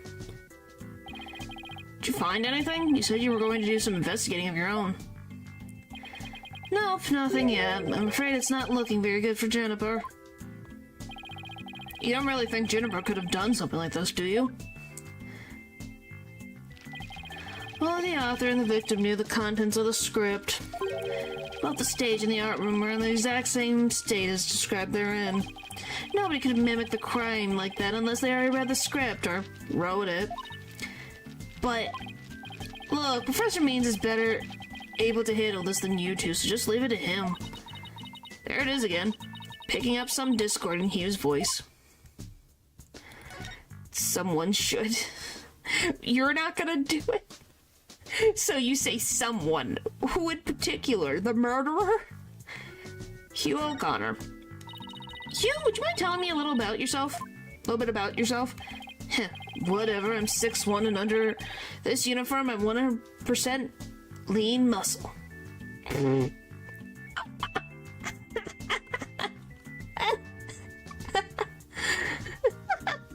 Robin would do it in a heartbeat. Yeah, probably. Do you... Golly. You're making freaking Clavier look like he's not a narcissist. Please don't... Nacho, please.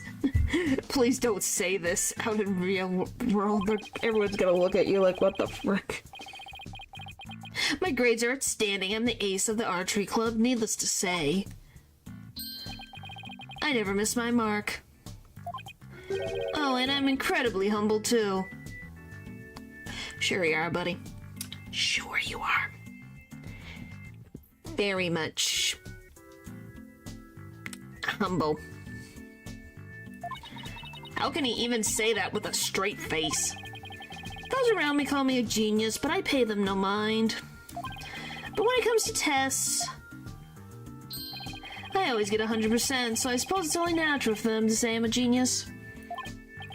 But as I said before, I pay them no mind. Uh-huh. I heard you the first time. What about the mock trial? It sounded like you were about to lose to Robin. There's a very good reason for that. You see, right before the mock trial started, I saw the body. You saw the body? Right, I was so distraught that I basically handed Robin a victory. Hugh, would you mind telling us a little more about that? He's freaking sweating, so I feel that he's slightly not telling us something. Right before the mock trial, the campus was empty. Everyone was here in the lecture hall. I'm not doing it, so it's YouTube.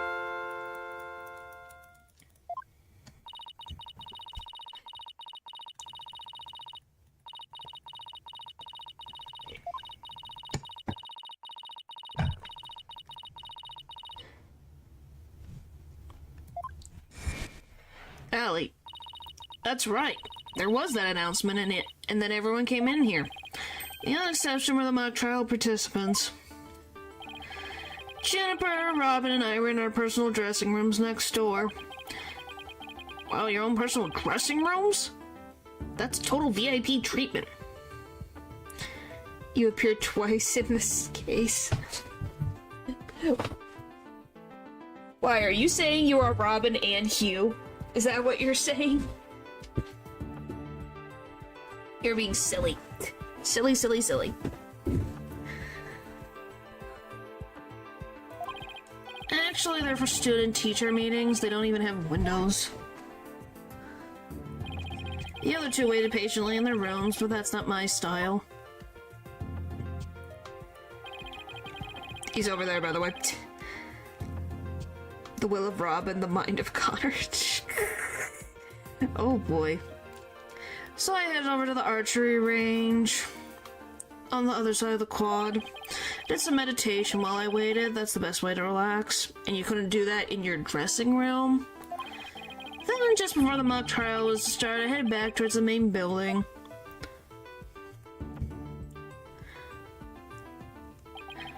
As I walked across the quad, I passed in front of that stage. That's when you saw the body? I was quite shocked. As much as I hate to admit it, my legs were shaking.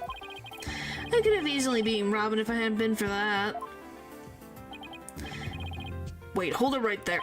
You went through the mock trial even though you had just discovered a body? Why didn't you tell anyone? I mean, we're talking about someone getting killed here. I think I know why. Was it because of this? Oh. Where'd you get that? So this article in the Themis Herald is true.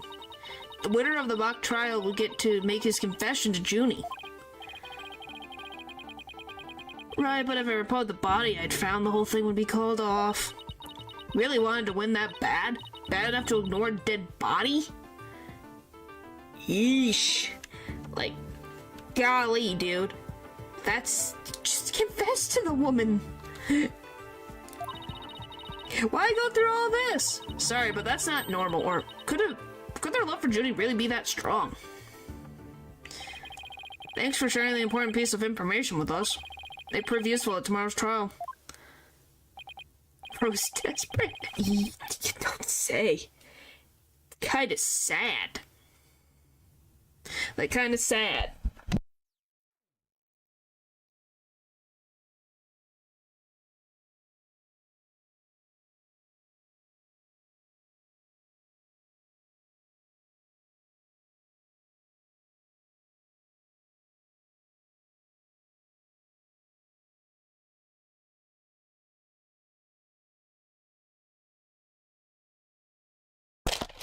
Give yourself more credit.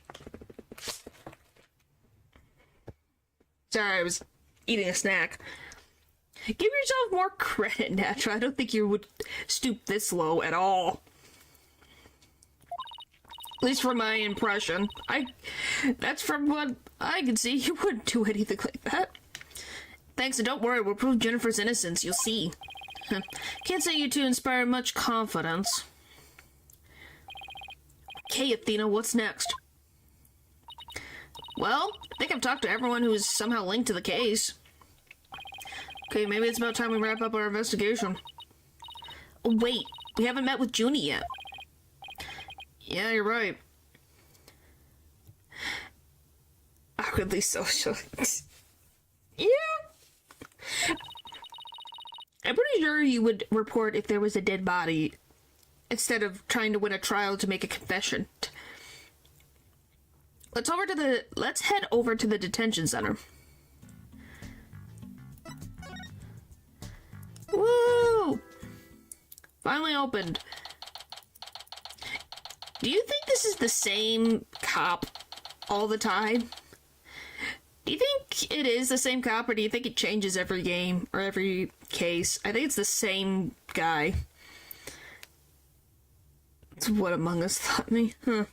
Taught you?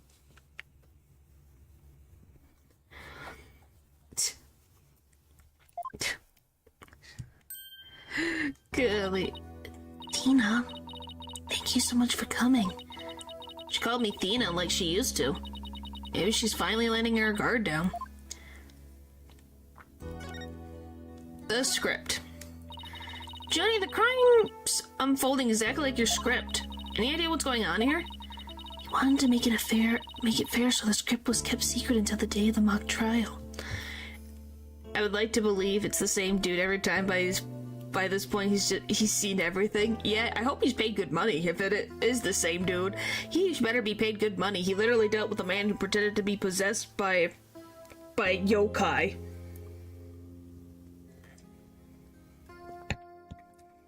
Like Freck Man.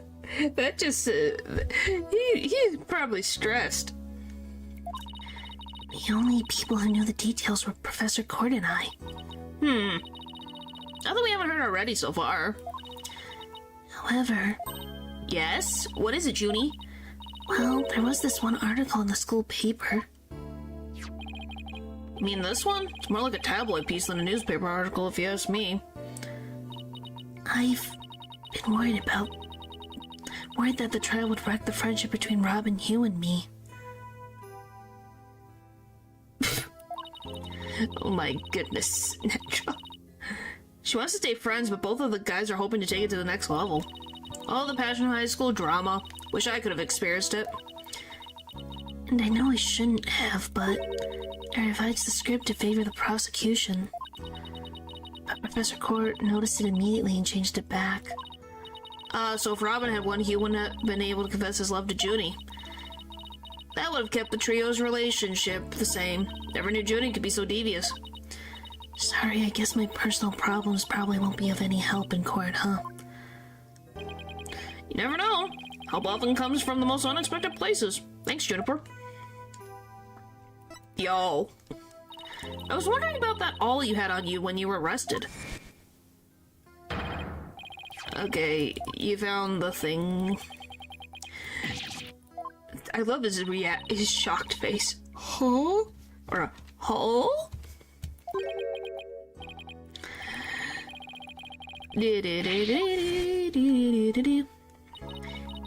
It was the murder weapon from the mock trial. Professor Court and I were prepping it in the art room until the day before the trial. Yeah, just shock. I didn't even realize I still had it on me until I was arrested. You've nothing to worry about. There shouldn't be any way to link it to the crime. Still, that blood-red color on the awl bothers me. Wasn't it just paint or something? I mean, I was looking at it from pretty far away, but... Probably was just paint, but that's what bothers me. It wasn't on the awl when we were prepping it yesterday. It wasn't? Then how and when did it get there? Well, before the mock trial began, I showed Dina and Mr. Wright to the waiting room. Then I went back to my dressing room to get the trial props we were going to use. That's when I found the art room key and the awl with what looked like blood on it. A key and the awl?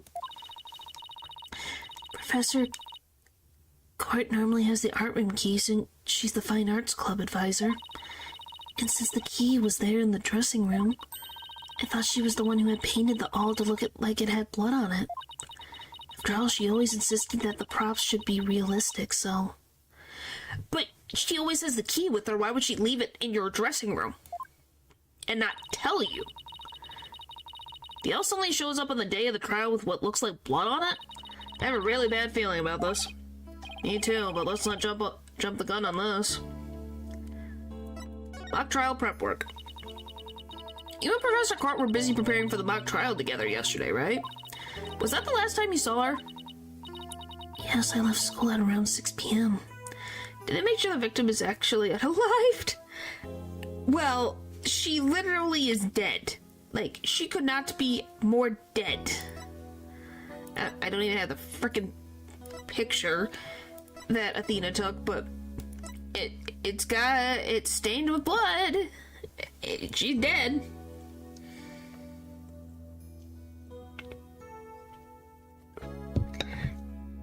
I think they'd pretty positive if she would have come back to life by now. She wasn't.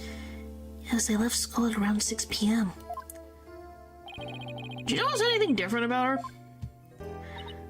No, I didn't notice anything out of the ordinary. She looked and acted the same as always. Hi. Well, Val, do you want to smile? Do you want to see something that'll make you smile? Maybe it's just pain, she's actually just sleeping. I think they would have known if she was sleeping or not.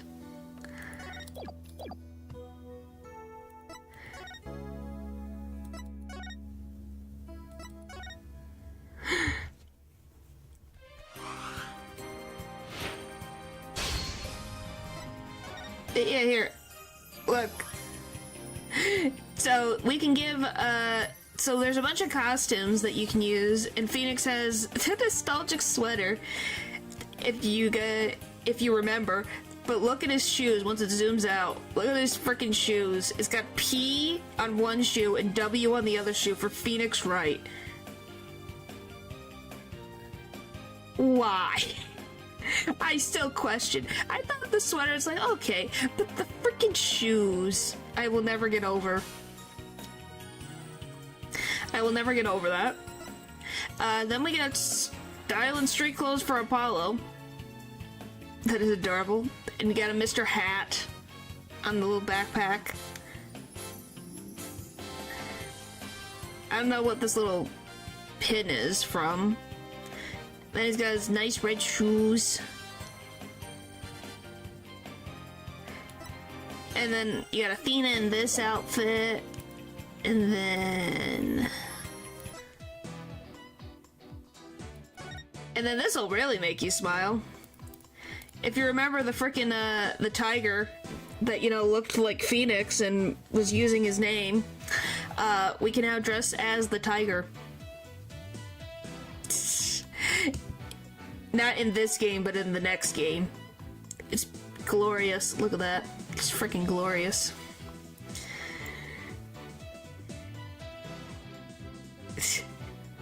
Yeah, isn't it great? And then you have School Days Apollo. That looks like Ryunosuke. Which I think is funny. And then you have Bien Athena. If you remember that one, it's the same one from the tiger one. Look at that.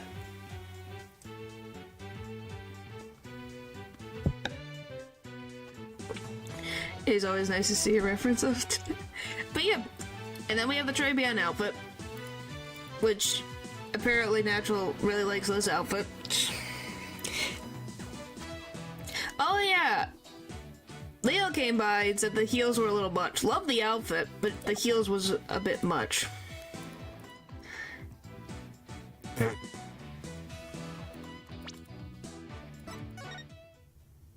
You're freaking silly. So what do you think of it, Val? Do you like the Trebian waitress outfit? I just like the color is something to behold. She looked and acted the same as always. I would have never guessed she'd end up like this. Looks like we're about out of time. Thank you for coming to see me. Yes, they are nice to see. Well, see, it made you smile. That's what matters the most. We'll do everything we can to prove you innocent tomorrow. I know, and I believe in you, Athena. Well, I should go now. Bye. Yeah, you also missed Robin. Robin is literally Natural incarnate. Or Kay. Kay's also probably fits Robin's friggin' energy. Just shouting to the frickin' heavens. And then breaking everything. It's great, isn't it? It's like, oh boy. She's gonna be alright. She's like a shadow of the girl we met back at the academy. The Junie I knew was always like that. A little weak and sickly. But the fact that she's lifted her facade shows that she trusts us. Even still. What is it?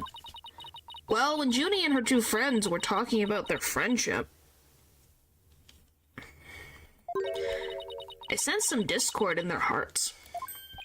Seriously? Yeah, but it was really faint. I might have been mistaken. There's no reason to doubt their friendship. Is there?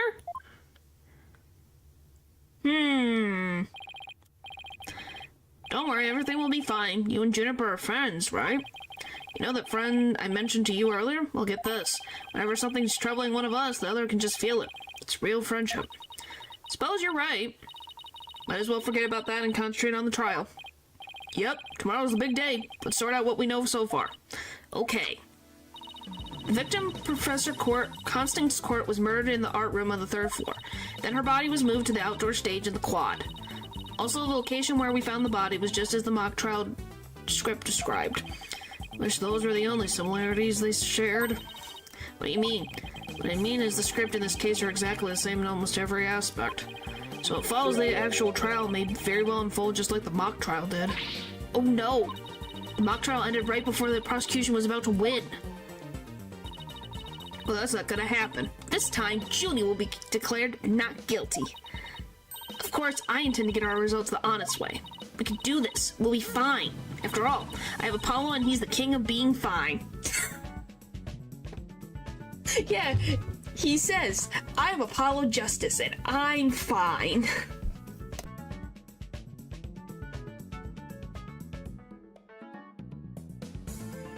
You know, Apollo could do, like, commercials with that. I'm Apollo Justice.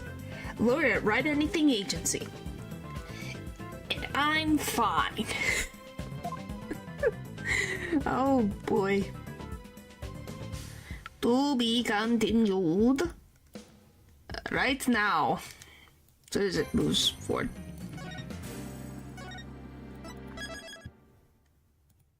Trial, day 1. Woo! Here we go. Finally got to the trial. October 25th, 9:47 a.m. District Court. Defendant lobby number 3. Ugh.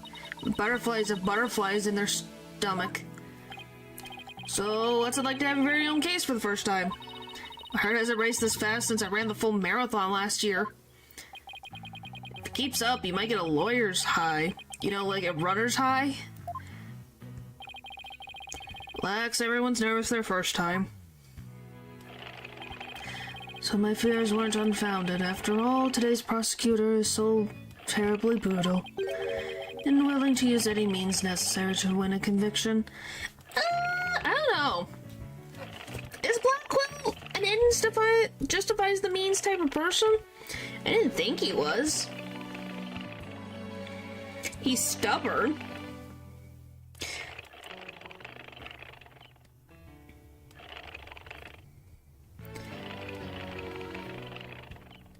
But I swear he's freaking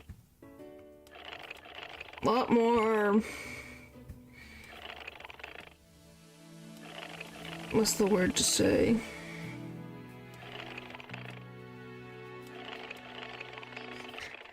What's the word? Can't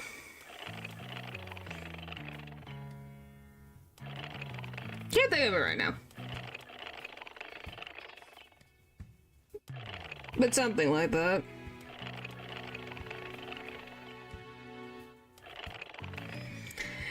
I don't know, my brain is like, I don't think he is. Ends justify the means.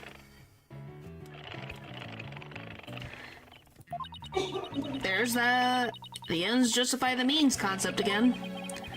Rude, stubborn. Yeah, I guess. Yeah, he's rude, stubborn, but I don't think he would actively... Ruthless? Yes, but I think we all agree that Prosecutor Blackwell has not brought fake evidence, ever, into the trial. Welcome back, Natural. Maybe you can answer this, Natural. Blackwell has never brought in fake evidence, right? I don't think he's ever brought in fake evidence to his knowledge. Because he's here. Because we're just about to start the day 1 trial. I don't think he has. Now that it has come to this, you have no choice but to fight fire with fire. The ends justify the means. Blackwell. Has Prosecutor Blackwell ever falsified evidence? I don't think he has.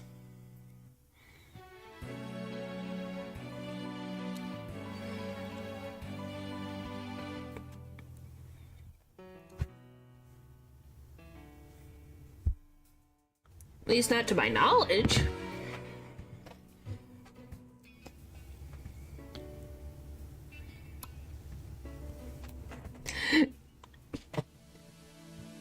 Alright. Wish he stopped saying that. That's your method, Professor. I want to defend Junie my own way. But Miss Sykes, just yesterday you told me. So yeah, he's never falsified evidence, so what does he mean, ends justify the means? Prosecutor Blackwell has not falsified evidence. So why would we need to do that if he's not doing anything?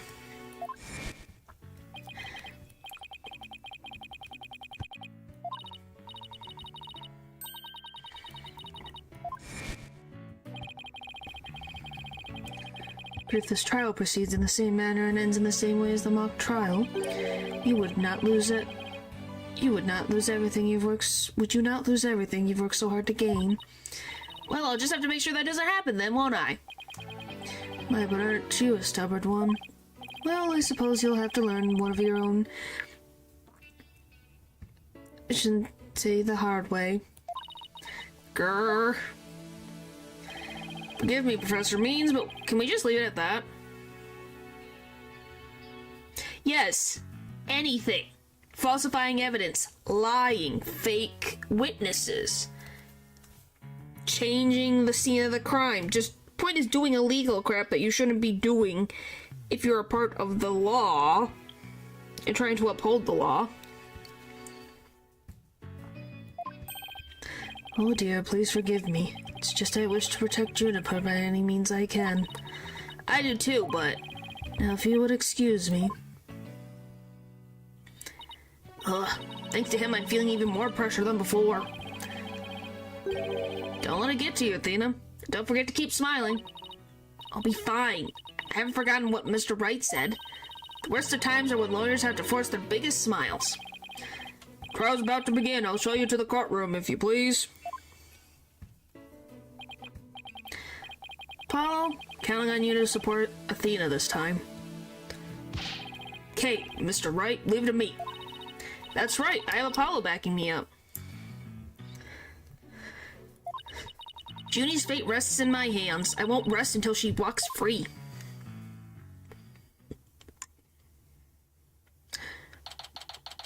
October 25th, 10 a.m. District Court, courtroom number 4. Oh yeah, isn't courtroom number 4 the one that exploded? Court is now in session. Alright. This is probably the only game I don't remember much that happened. Well, the whole thing is like, ends justify the means. It's supposed to be like, do anything possible to win and have results. And it's what Christoph Gavin technically started, I would say. Court is now in session for the trial of Juniper Woods. Athena Sykes, defense team leader, is ready, Your Honor. That didn't sound very confident. You sure you're okay? I'll be fine. Oh, look, Taka's already here. Your boldness. I know. As usual, you want me to deliver the opening statement. Oh! This case is crystal clear. I see no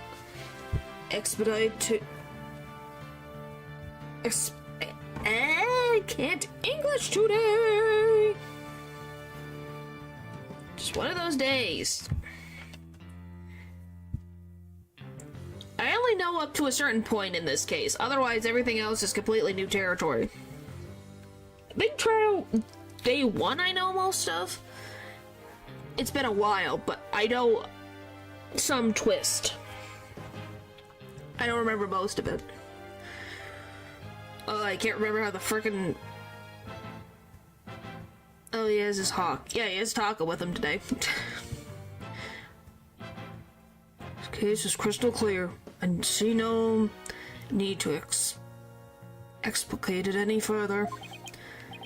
Now summon the witness. Is there something the matter? Please do share your boldness. Whoever gave you that idea, bailiff, please call our first witness. And now we don't even get an opening statement.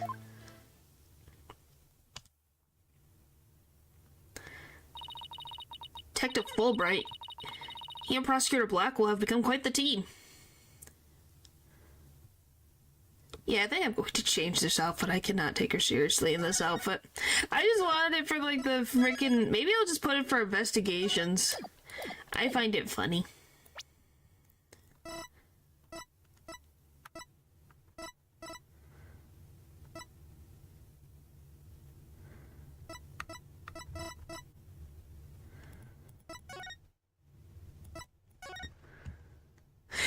Well, yeah, because you're like...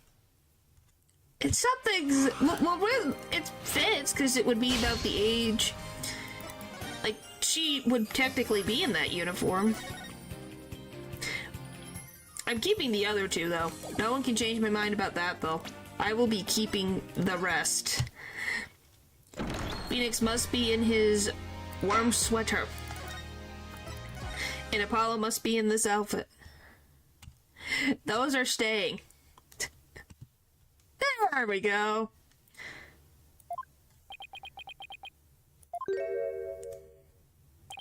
All right. Case brief. Leave it to me. Let's the detective in charge, everyone's favorite friend of justice, explain.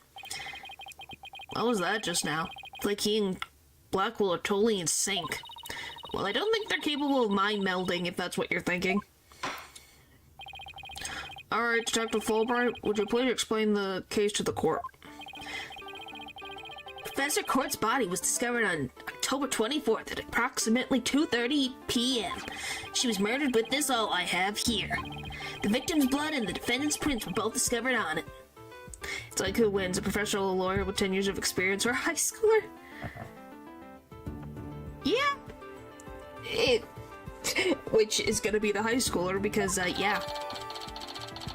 Upton was used to murder Constant Court. Her blood was found on it along with Junie's prints. Oh boy, we're gonna have to deal with that problem. Oh.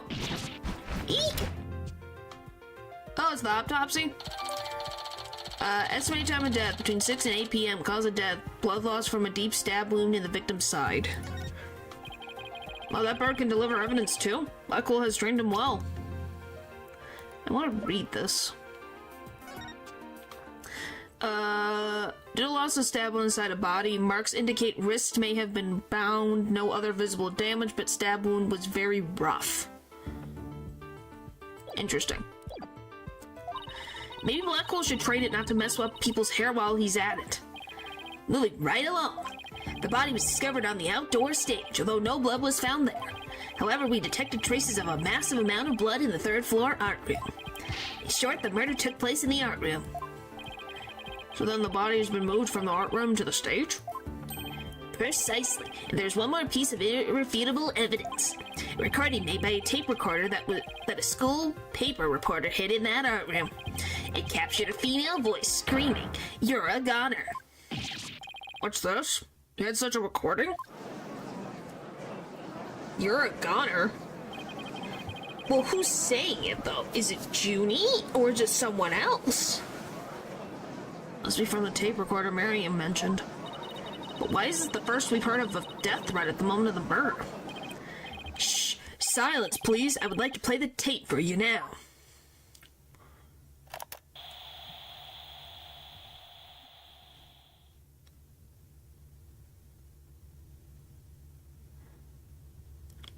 You're a goner.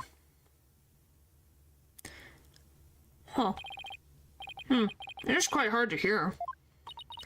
But the voice does sound female.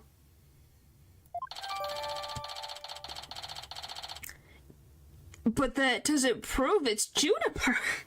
Just because it's a female voice. Do you know how many female students exist at this school? It could be any of them. The noise and low volume of the voice have made voice print analysis all but impossible. And you haven't identified the voice as belonging to the defendant? Not so fast. After all, voice print analysis isn't everything. The victim was killed at night, then discovered in the afternoon the next day. The question is, when was the body moved? Oh, I know. Could have been moved in the middle of the night when no one was around. Sorry, but no. The campus was full of students that morning. However, no one reported seeing a body. That means the body was moved sometime before the mock trial when all the students and faculty were gathered in the lecture hall, and the rest of campus was empty. It was during this time Hugh O'Connor, one of the mock trial participants, found the body. So the prosecution heard about Hugh seeing the body. Wait one moment. If all the students and faculty were gathered in the lecture hall, then there wouldn't have been anyone who could have moved the body. No, have no fear, for there is always an exception. Exception? The 3 mock trial participants were standing by in an individual dressing rooms. They were the only ones who had free access to the deserted campus before the mock trial. What? And that would mean... What would that mean? Those 3 students were the only ones who could have moved the body. In justice we trust. I don't like where this is heading, Athena. Me neither. And by those 3, I mean Hugh O'Connor, Robin Newman, and Juniper Woods. I knew it. Please, Detective Fulbright, don't say what I think you're about to say. In justice we trust. I take it everyone understands now. The voice believed to be that of the murder was female. And out of the 3 people who could have moved the body, just one is a girl.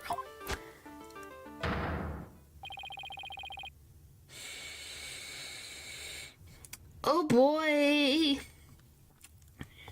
I can't. Oh, because I know what I know, that's not true. That leaves the defendant, Juniper Woods, the only possibility. What kind of logic is that? Fulbright logic?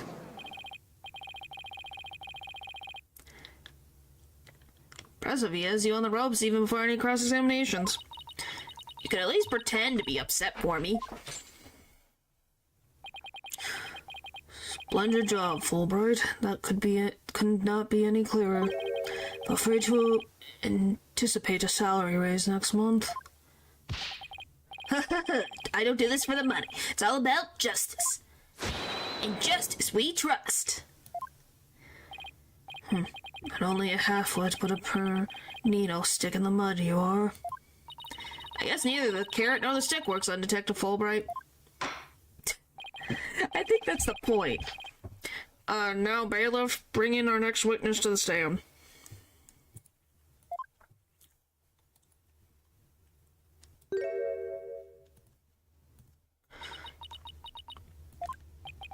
So, our first witness is a cardboard box.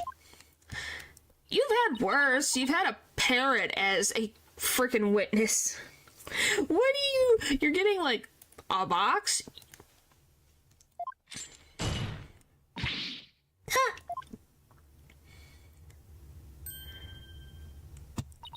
Sit. Stealth mode deactivated. Oh my, the box has hands. Smile, Your Honor. Sit. What the dickens? I've just had my picture taken. Miriam Scuttlebutt, senior at the Legal Academy. I'm a reporter on the judge course. Jennifer's been a bad girl. I'll tell you all about her crimes. Sit. Might I ask whether you come out of that box? How will I get any more scoops if I blow my cover? So the answer is no. After all, covert action is an undercover reporter's bread and butter. The testimony from a faceless witness is highly irregular. Okay, what is with him today? Former ninja I met in the clink said that exposing those who work in the shadows is to pass death sentence upon them. Oh my, I never thought of it that way. Very well, if it would spare a life, make a special exception this time. Former ninja in prison, holy shinito, how can the judge believe this load of crock? Now your testimony, please. Oh, but take care not to reveal your face. Oh, and she's got freaking knee pads. The similarities of the case in the script. The murder happened exactly like Juniper's mock trial script. Up until the mock trial began, only Professor Cord and Juniper knew the contents of the script. But Professor Court's sudden decision not to use the script sparked Jennifer's murderous rage.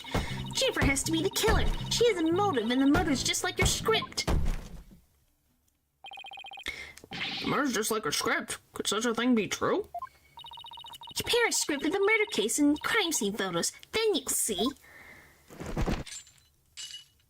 What is with you not talking today, Blackwell? This is so simple even an A posing as a decrepit old judge could understand.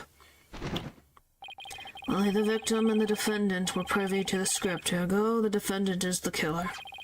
Furthermore, in the art room where the crime supposedly occurred, this witness's script, along with an envelope on which "use" was written, were found. This proves that the accused's script had been rejected the day before the mock trial. She pressed the victim to use her script. An argument ensued and the fatal stabbing.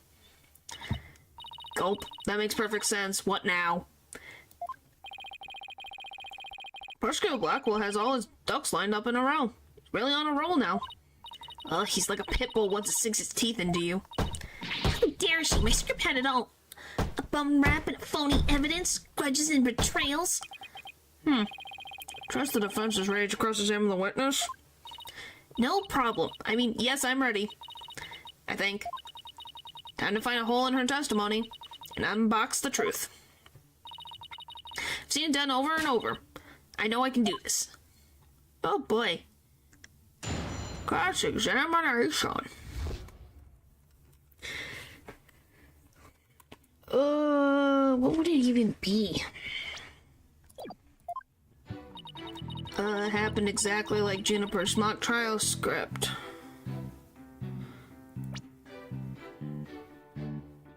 What, the box? The one in the box? It's a she. Her name is Miriam. A body with a protruding arrow was found in the quad, but the murder weapon wasn't all. The arrow was inserted as a ruse. The actual murder scene was the art room where the traces of blood were found on the floor. The body was dropped from the third floor art room to the maintenance area below, a mat laid out to cushion the fall. A ball cart from the storehouse was then used to move the body to the stage. The archery club's room has a good view of the quad. The body was moved to the quad to make it look like an archery club member had shot the victim with an arrow.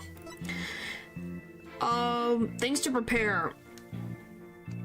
Buy with the school festival funds. Get it from hardware store. Arrow. If I borrow one from the archery club, it could give away part of the script's plot. To be determined. Sweatsuit. Victim's outfit will be a red one from the prosecutor course.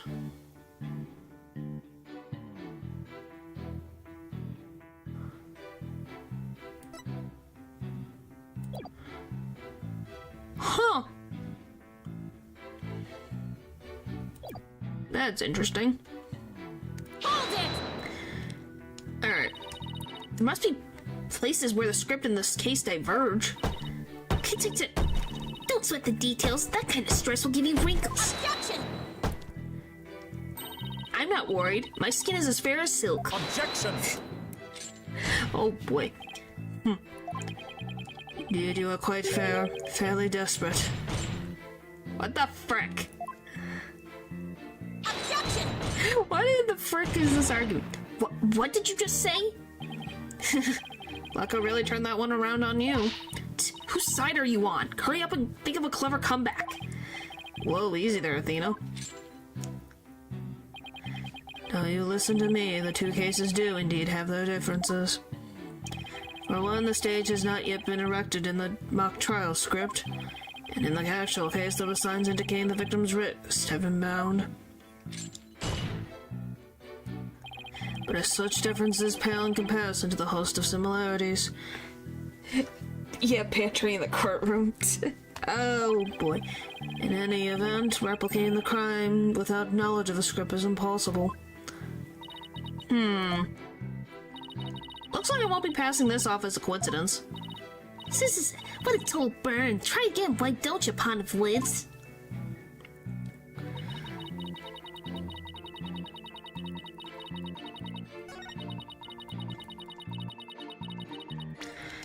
I don't think this is it, but I'm going to try it because why not?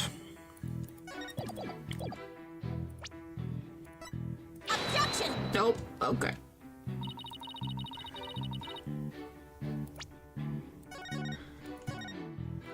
Thought I would try. Alright. Up until the mock trial, only Professor Court and Junie knew about the script. Court's suddenly decision not to use the script sparked Juniper's murderous rage. Hold it! How do you know that Professor Court wasn't going to use her script?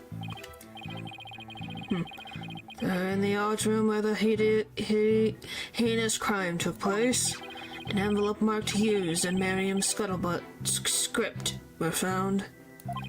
Evidently, the script that was going to be used belonged to the girl in the box over there. It's only natural that my script would be accepted and hers rejected. I introduced all sorts of brand new concepts, including bribery and fake evidence. It was a cutting-edge script portraying a courtroom battle in the dark age of the law. I can't help but feel Professor Court went out of her way not to use it. But Juniper, she used some devious, underhanded tactics to get a script chosen. That's why her script and not my masterpiece was used in the mock trial. So you're just jealous. Golly. How's that for an explanation? Juniper has to be the killer, she has the motive and the murder, just like her script.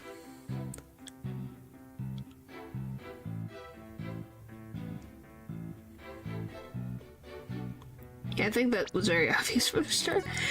Yeah, but it's like... I'm gonna be honest, why the frick would she murder over a script? What do you mean, women?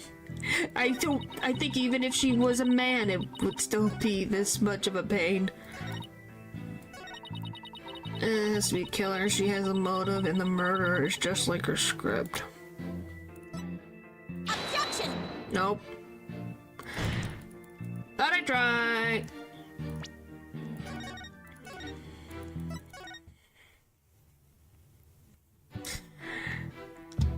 Alright. Anyone who saw the mock trial could have recreated the crime.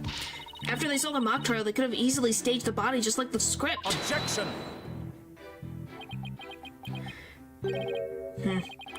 Wary is the trial which pits Hawk against Canary. Objection! What did you just say? If you're so wary, you should try, Inglass. But you'd save some energy.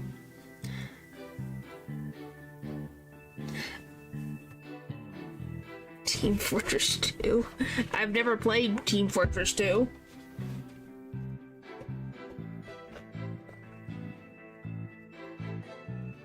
No, I know what the joke is, guys. Golly. It's no time for jokes, Apollos. Just call me a canary. Don't let them get to you. At least canaries pick up on things quickly, just like you. Shan't repeat myself, so listen carefully. Sykes to know. Hugh O'Connor discovered the body before the mock trial even began.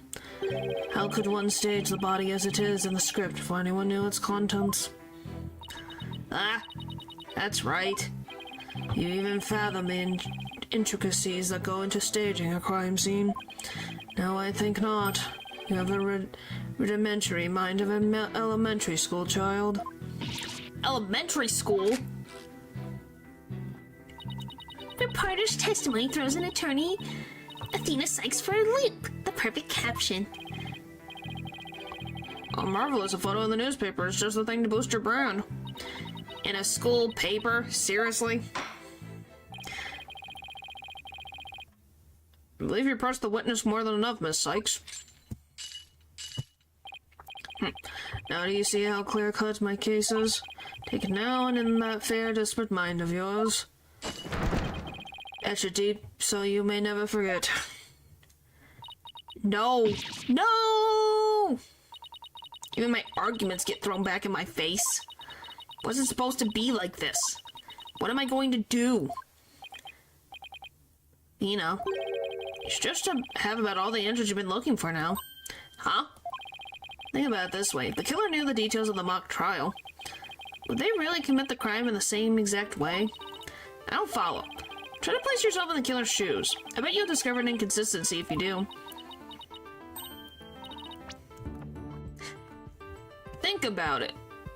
If the killer knew the details of the mock trial, would they really commit the crime in the exact same way? Less than Phoenix. So she's second in terms of expression? I get, thanks Apollo. Miss Scuttlebutt, just so we're clear, you're claiming that the killer intentionally made the crime scene look just as in the script. And that it's beyond the shadow of a doubt, not a coincidence. Is that correct? No, duh. After all, it's just more evidence of Jennifer's evil she-devil ways. Objection!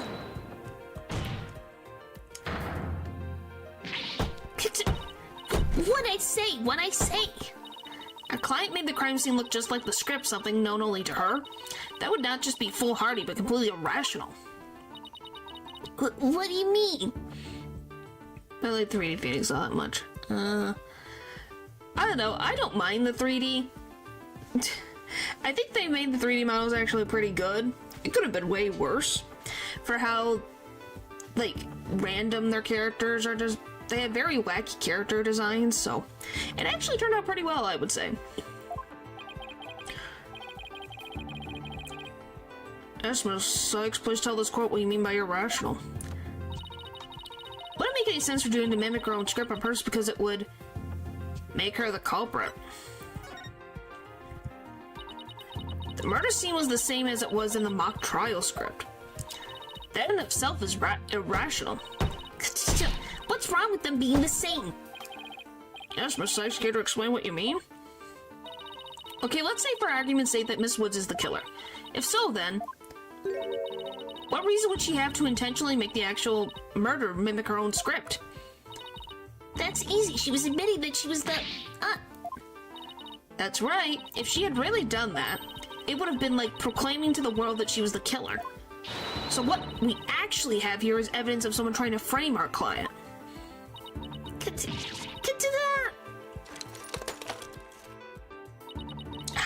How does she have all that stuff inside of her box? Is there like a little bag that she has in there? The body was found the day of the mock trial. In short, the day the details were revealed. So it would be completely inconceivable for the murder to go exactly like the script. Don't let it go to your head just yet. Objection! Twould seem Justice Ano's comrade in arms has finally drawn her sword. However, the blade is dull and it shall remain so until you master its use. Enough with the stupid sword metaphors already. There's perfectly good reason for the inconsistencies of which you speak. Reason? What reason? Must I spell out everything? You are what people today call high maintenance. The accused had intended to stop the mock trial, and in that event, nary a soul would have been the wiser to the similarities of the case and script. Objection! No, the mock trial was only stopped after the body was accidentally discovered. Objection! Our witness here has also discovered the body. In fact, she was led to our dearly departed professor by the accused herself. What? Miss Scuttlebutt saw the body too? Precisely. In the discovery of the body, the mock trial ought to have been cancelled. Wait, so you didn't call the police? Nope, I kept it a secret from my big scoop. You can't do that.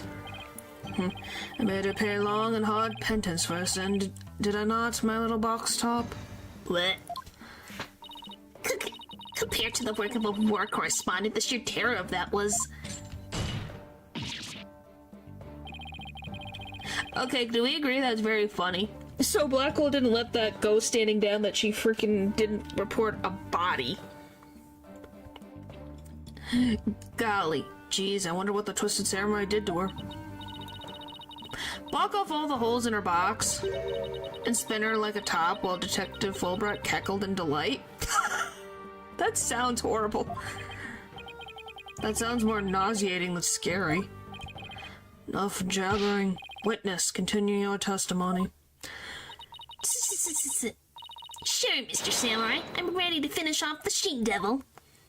Oh boy. What Scuttlebutt saw? I snuck into Juniper's dressing room while everyone was in the lecture hall. Juniper had changed into her stage costume. I asked her, "What are you doing?" When suddenly she fled into the hallway as if she wanted me to follow her. I followed her all the way to Professor Court's body. She led me right to it. I'm positive it was Juniper because she was wearing the costume that she had made. Hold it! Are you kidding me? Why did you withhold such key testimony? What's that supposed to mean? Athena, you haven't even started your cross-examination. I know, but her testimony points to her as being a potential suspect.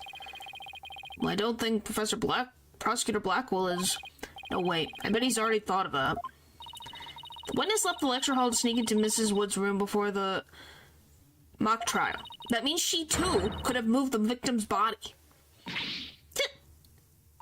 The prosecution's claims no longer has any ground to stand on. Help!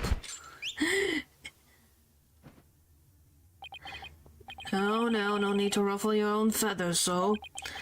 When you squeak like a little brat, it agitates Taka. Do you want him to peck your eyes out?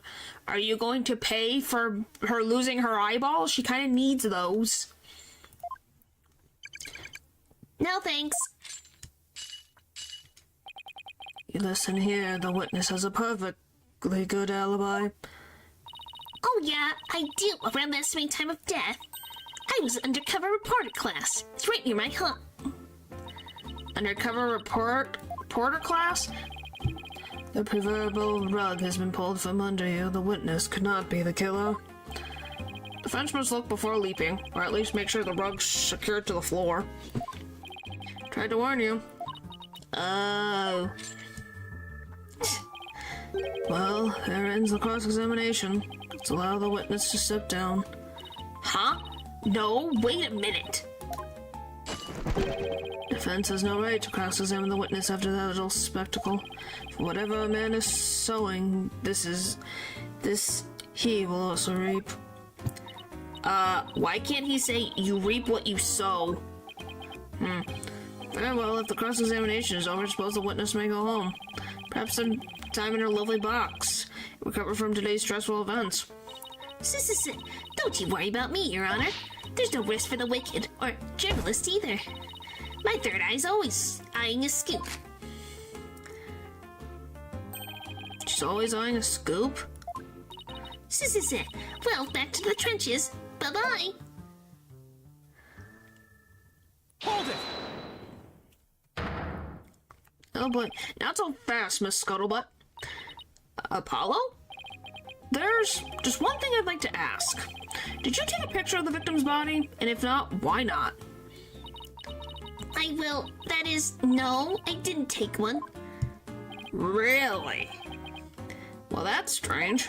Why wouldn't you take a picture if you're always eyeing a scoop? Did you or did you not really see the victim's body? It's not like I, actually saw it, but... The devil? Did you hear that, Your Honor? The witness didn't actually see the body. That completely overturns the prosecution's claim that the witness was led to it. Justice Dunno, you dare bear steel at me again? Oh boy. Nice try, Boy Wonder. So what if I didn't see the body? The fact remains that Jennifer led me there. Feast your eyes on this. That could be anybody. Guys, do you see Juniper? I don't see Juniper. I see a person in a cloak. I don't see a sunflower, or her brown hair, or her dark eyes. I see a light-skinned entity, and that's it. How very descriptive. By the way, there's the other stuff. What exactly am I looking at here? It's a crucial moment forever frozen in time by my third eye. A photo clearly showing Juniper Woods.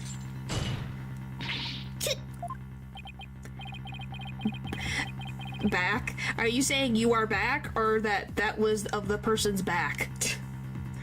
Why did you not tell me of this?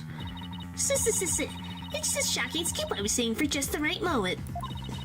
And that would be now, right here in court. Surprise! What I do, all journalists keep their scoops hidden secret until the right moment. What happened? Scuttlebutt revealed that she took a photo of the allegedly Juniper Woods leading her to the body. She didn't take a picture of the body, but she took a picture in the dressing room of a person in a blue cloak.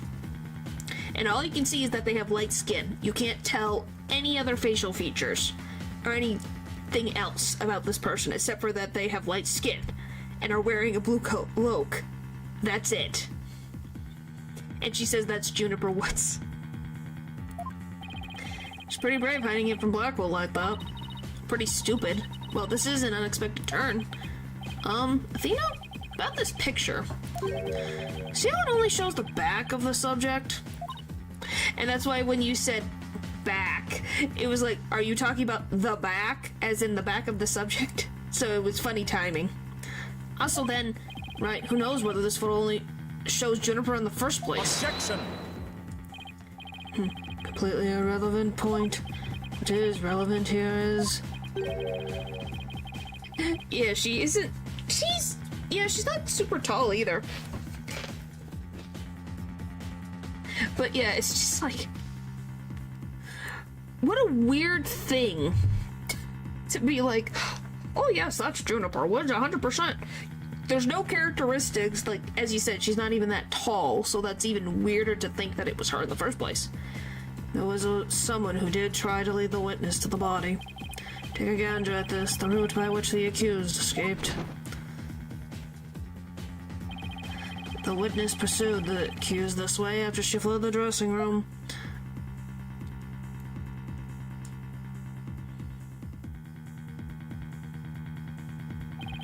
The accused ascended to the first floor and exited to the quad. Then what? Carton cretin? Then I tripped and fell. Cut my knee on my own box. She stayed under her box even while running after someone? Sounds difficult.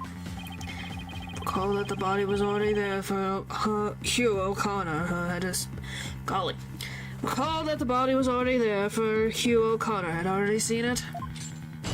The box woman. My gosh. She was trying to show some of the body because she wanted to stop the mock trial. Hold it!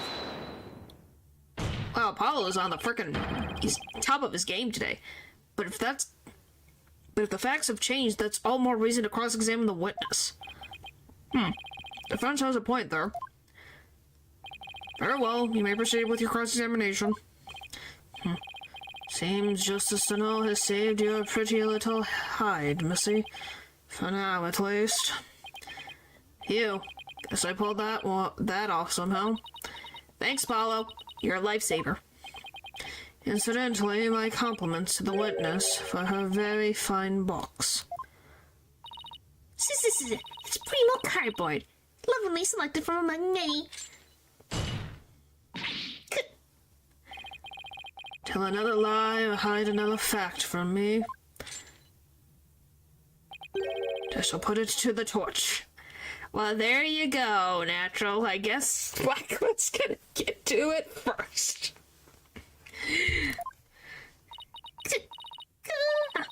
Please, anything but that. I think it would be more eco-friendly to recycle it, but that's just me. Alright, Miss Sykes, you may cross-examine the witness. You're laughing, but you apparently had the same thought, which is very funny.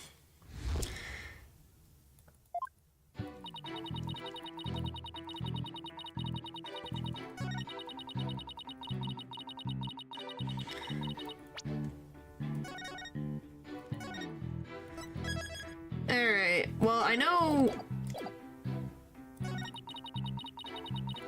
Alright. I guess we'll click this, but I know what it's gonna be. Why would she change into that costume? The mock trial was about to begin. How should I know? But if you don't believe me, take a look at this photo. And see, this is what I mean. Look at this. Look at this photo. Can you tell me that this is Juniper Woods? Like, could you tell me that was her?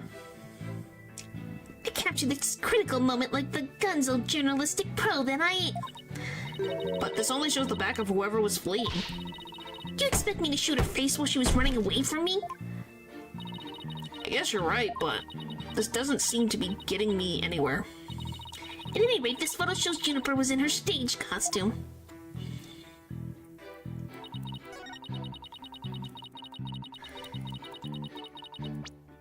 Objection! Really? I thought that would work.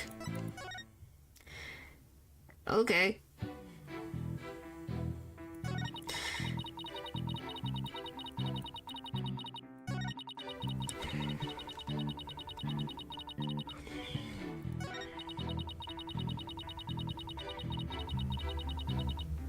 Oh.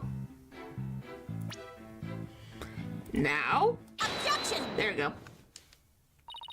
Miss Scuttlebutt's sole basis for identifying her client as the figure in this photo is the fact that it shows someone in Miss Woods' stage costume. Sit. Well, it is Juniper's costume, so there must be Juniper in it. It's clear cut. No, that's where you're completely mistaken. What? This is a design drawing of our client's stage costume. Oh my, what a wonderful creation. The constellations are extraordinary. Glad you noticed, because those stars are precisely what's important here. In the drawing, there are constellations all over the outside of the costume. But there's not a single star on the costume in the photo. Oh, then that means, what exactly? But yeah, don't we love just Lamarar's outfit? We're not even going to reference Lamarar or anything at all. I think we know who it is. Do we? It's been so freaking long. Your Honor, there were no other blue costumes at the scene, which leads me to believe that the figure in the photo was wearing our client's costume inside out. How the frick do you mess that up? But why would Miss Woods make a mistake like that? Well, it's not really a matter of why, but rather who made the mistake of putting it on inside out. Wait, you're not suggesting... That's right, I'm glad you're catching on. The costume designer wouldn't put her own costume on inside out.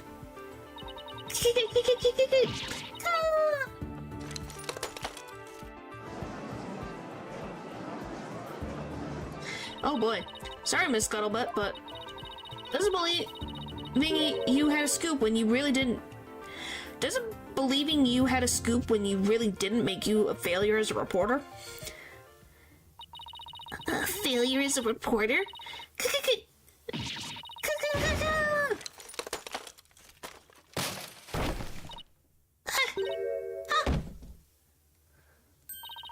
Why, hello, Miss Scuttlebutt. So nice to meet the one beneath the box. Do you love that she used a freaking clips, like, paper clips for her hair? Was that a laptop? I need to freaking see what was on that laptop for, like, 2 seconds.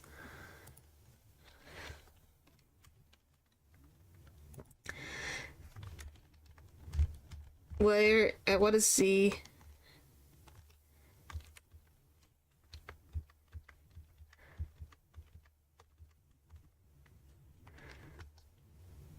Yeah, she has twin tails. No, I want to see what's on the frickin'... Because she dropped a laptop. Wait.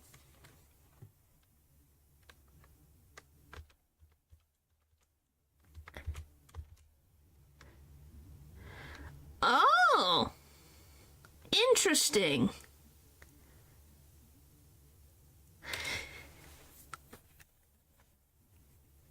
That's interesting. Yeah, she's got twin tails, but wanna know what's very interesting about this? So, like I said, I saw a laptop, and I got it. I got the picture. I need to show you guys this picture. Look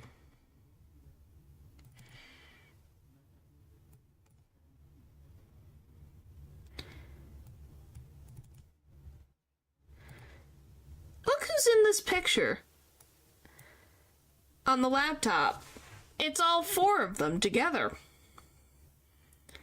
Ain't that interesting? So either one, she photoshopped herself onto this, or 2, they were all friends at one point. Which is very interesting. Yeah, I wonder who it is. Yeah, that's just the thing where it's like, huh.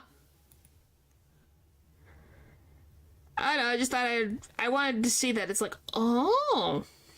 Well, ain't that interesting? Alright. You didn't see nothing. Objection! Now I would have you stop right there. Sykes to know. For it is the why of the matter upon which I would have this court focus. What do you mean? Miss Juniper Woods, Yes? what were you doing on the morning of the mock trial? I was in my dressing room, painting my costume in fluorescent paint. Fluorescent paint? My design drawing shows twinkling stars on the costume. I was going to make the costume shimmer like that by painting the inside fluorescent. Or what was that again? Fluoricide? Did your costume have cavities? Not fluoricide, fluorescent, as in glowing. The paint would make it glow in the dark. Yes, so you applied that to the inside of the costume, and then... I let it dry for a while because I heard it takes a long time. So I put the costume on my mannequin, inside out. Inside out? So then... This is the photograph of the inside out costume taken in the dark. As you can see, there's a heavy layer of paint over the entire inside surface. Oh, now I know who frickin' did it. Okay, I know who took that costume. Now I know. It's like, ew, so that's where this comes into play. We'll get there. I'm being facetious till we get there. If someone were to properly don this costume in this state, the wet paint would get all over their body. Well, I didn't know it was gonna be the frickin' she had it inside out like that, and the whole inside was painted. Jeez. Why, yes, I believe it would. Indeed, ergo, the costume was worn by the way it was, not by anyone's mistake. But because this was the way it was on the mannequin, inside out. Ah! Calling costume. Add the court record. Figured she would have a photo. Did we just fall into his trap? Yeah, I bet Black will have it all planned out. Still, I think you should give this photo a nice, long look. Oh, please tell me you found something that doesn't add up. Check out the chest area. It kind of looks like a handprint to me. Hey, you're right. But Junie would know better than to touch it while the paint was still wet. Objection! I believe the term to describe your thought process is wishful thinking.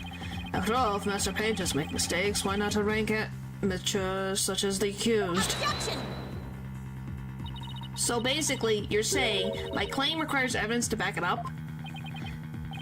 Evidence? That wouldn't be a problem, right? After all, you've come this far. Just because I've come this far doesn't mean I've thought everything through, though. What? You mean you've just been bluffing? What did you expect me to do? I'm sick of losing this guy. But you're right. There was only one thing left to do at this point. And that's to present some evidence. Pronto. A showdown, is it? I gladly accept. Fluorescent paint must have stuck to the hands of whoever touched the costume, and that paint should glow in dark places. So I just need to carefully check every last piece of evidence.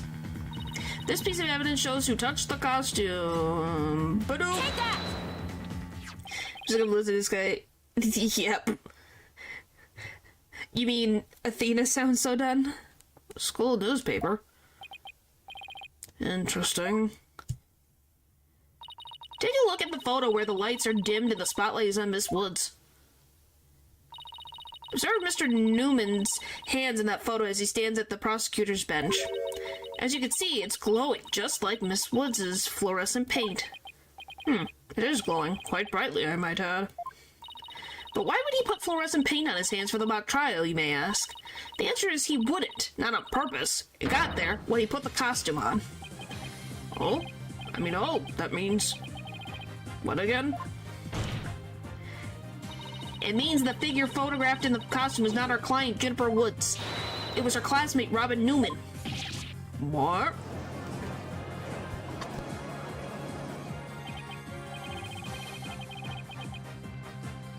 My big question is, where was Juniper at this time?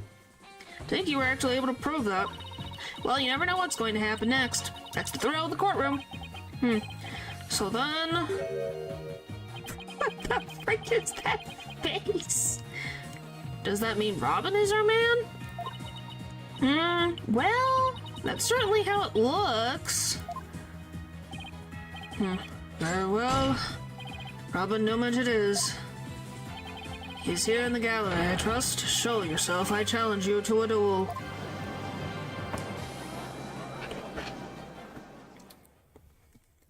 Yeah, now we're getting into the last bit that I remember.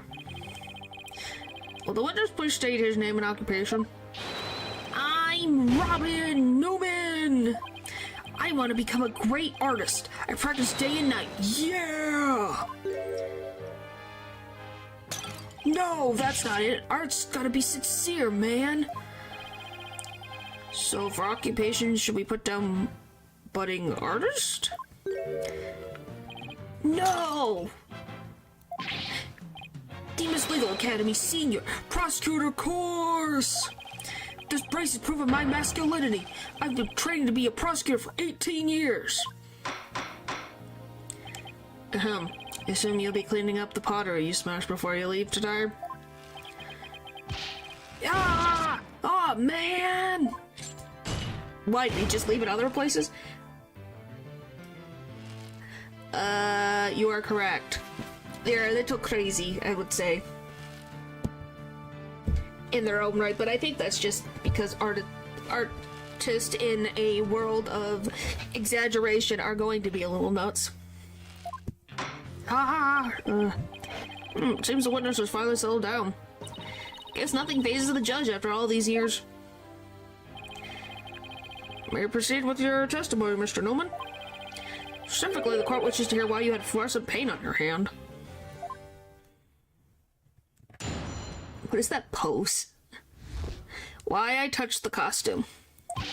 I went to see Juniper in her dressing room, but she wasn't there. When I walked by that frilly costume, I was like, whoa!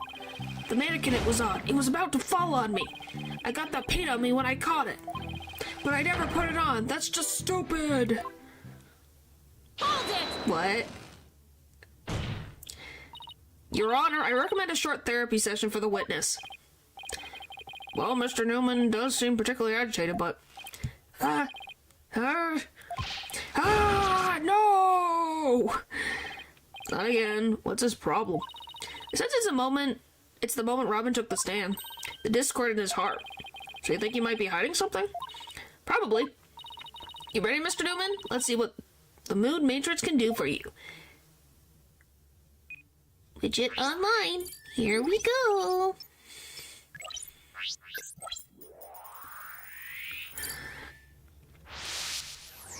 Alright. I went to see Juniper in her waiting room, but she wasn't there. When I walked by that frilly costume, I was like, whoa. The mannequin it was on was about to fall over. I got that paint on me when I caught it. I never put it on, that's just stupid. What does that mean?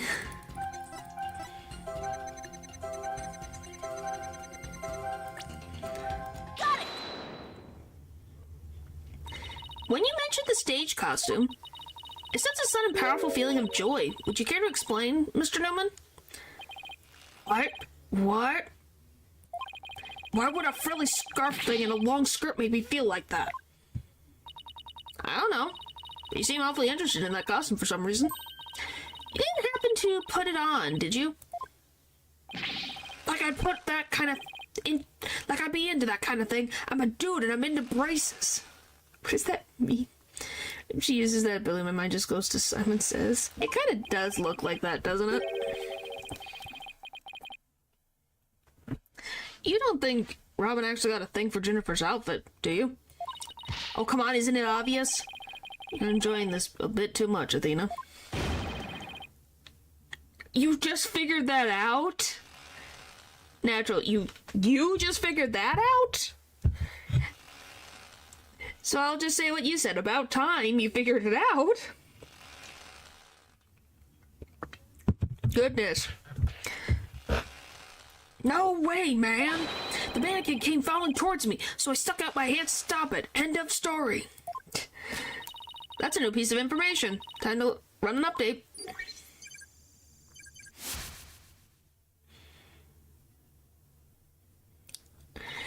There's gotta be like goodness. Even after that update, something just doesn't feel right here. Do I have anything that could prove this statement contradicts what really happened? This? Take that! You said the mannequin came falling towards you, so you stuck your hands out to stop it. If so, then the fingers of your hands would have been pointed outward like this. That's not what the handprints show. In fact, this looks more like just your thumbs and the base of your palms. Why in the world would I leave such weird handprints? You know why. You left them when you went to adjust the scarf after putting it on. Just like the model in this drawing. Whoa! Why don't you just admit it, Mr. Newman? You did put the stage costume on, didn't you? And you really do like Miss Woods' clothes, don't you?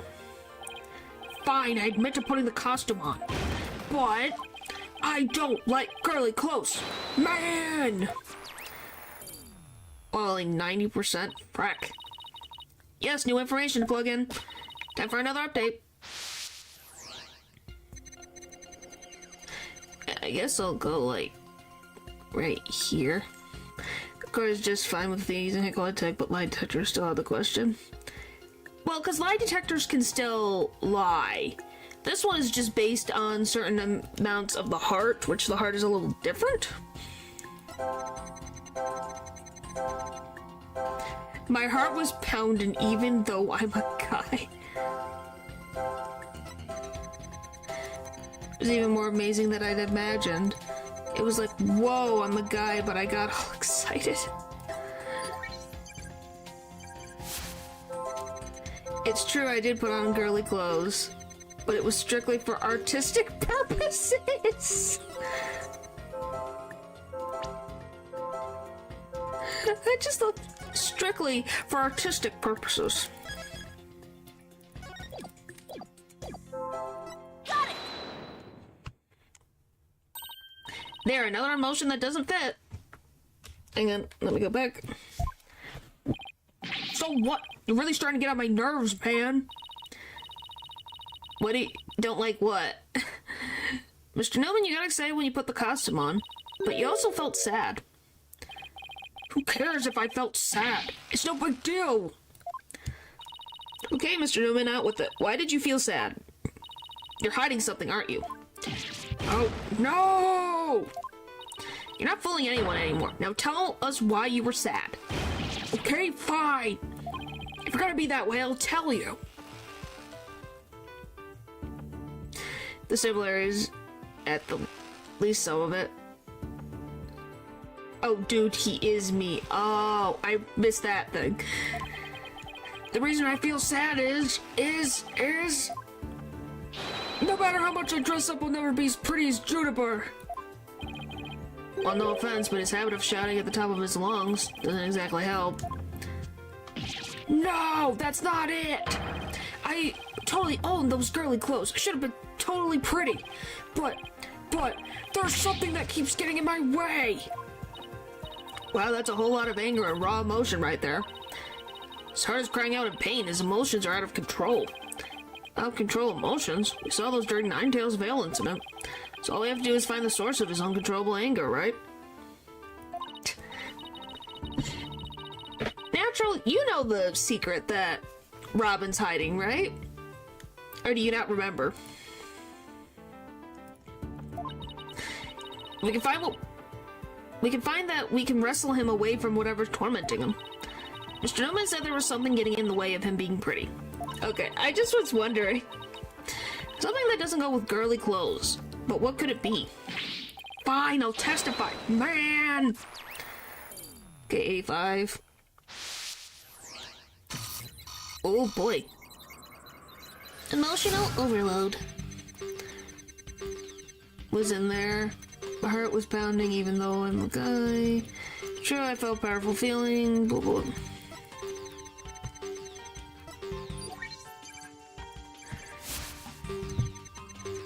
I felt like a diva when I pulled the hood over my head. It felt so right. I was totally dressed up like a girl.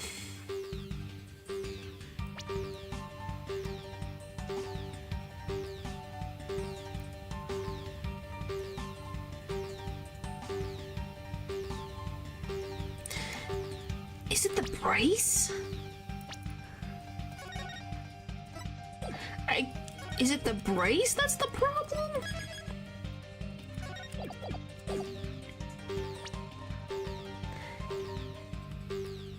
Do you want me to answer? No, it's not. Just Newman costume. I think it's the brace. Mr. Newman, you feel a great deal of anger towards your brace, don't you? Is that what you feel is holding you back from being as pretty as you think you should be? Huh? What? But yeah, so you don't want me to answer? Then...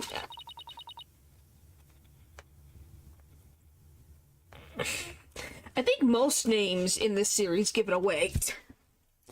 Mr. Newman, the truth is you really want to take that brace off, don't you? No way, man. This is a symbol of masculinity. I could never take it off. Is it that you can't take it off or that you don't want to take it off? Oh, man. I should have kept my big mouth shut. This is really weird. He exhibits intense anger towards his brace, which he calls a symbol of masculinity. Yes. Kind of. I don't really know. I don't remember the reason why.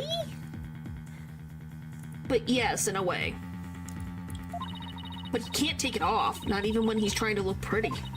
What could be at the root of his complicated relationship with his brace? I'm feeling we're on the verge of uncovering an earth-shattering secret.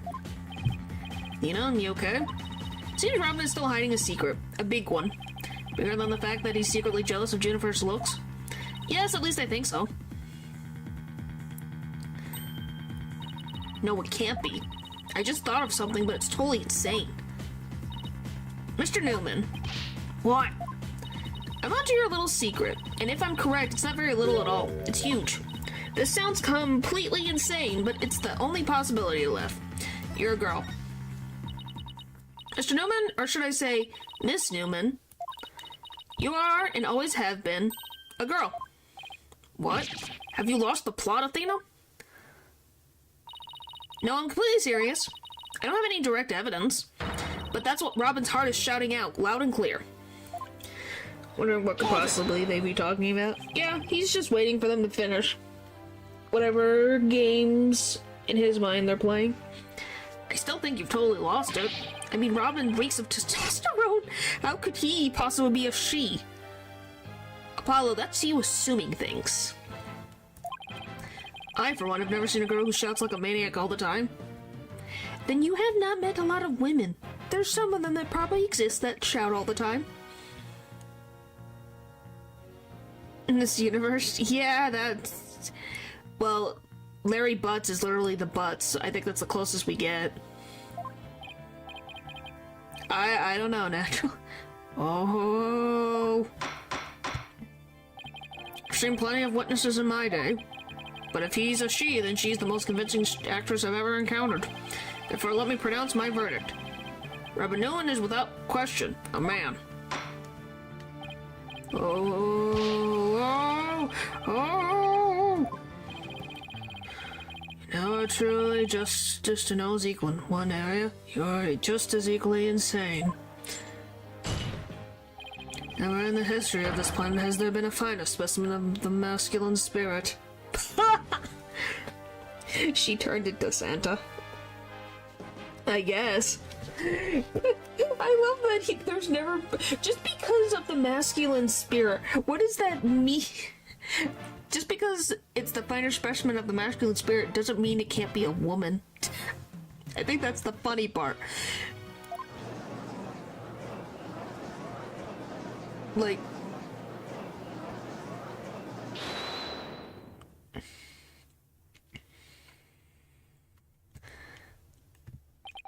Oh. Ah! If you guys are done talking about me, I'm...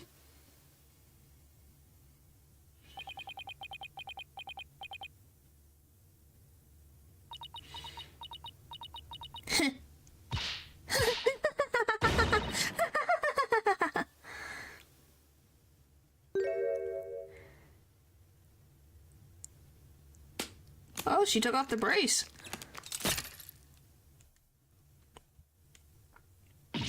Ah! The brace, it's...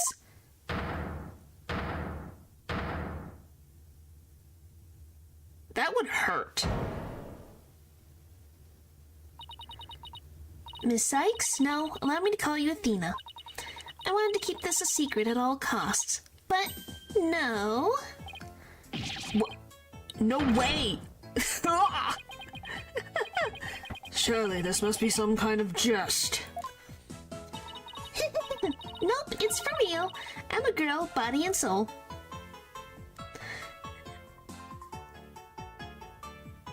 Well, yes, because she doesn't look restricted as she was. What do you mean her eyes changed? She's always had these little, lashes? If you don't believe me, I'll give you a P-E-E-E-K. As if. What an amazing transformation. Well, all the Discord is gone. The image is now complete.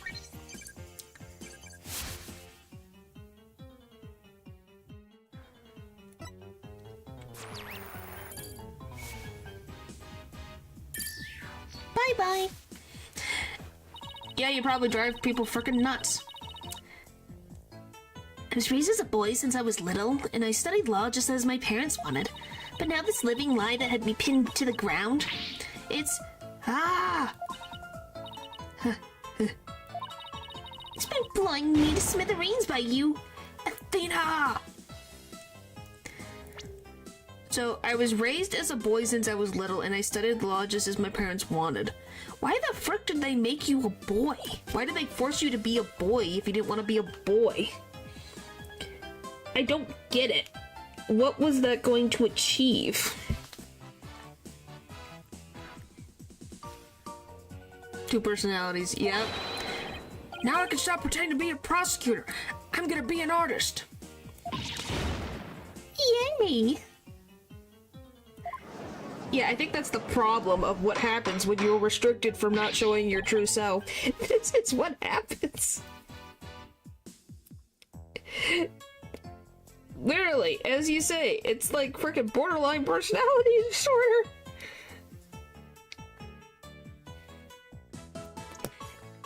I don't think so. I think a therapist is gonna be able to fix her and help her straighten out whatever's going on. Order. What a shocking development. It really did turn out to be a she. Eek! Why is everyone looking at me like that? I feel like a movie star or something.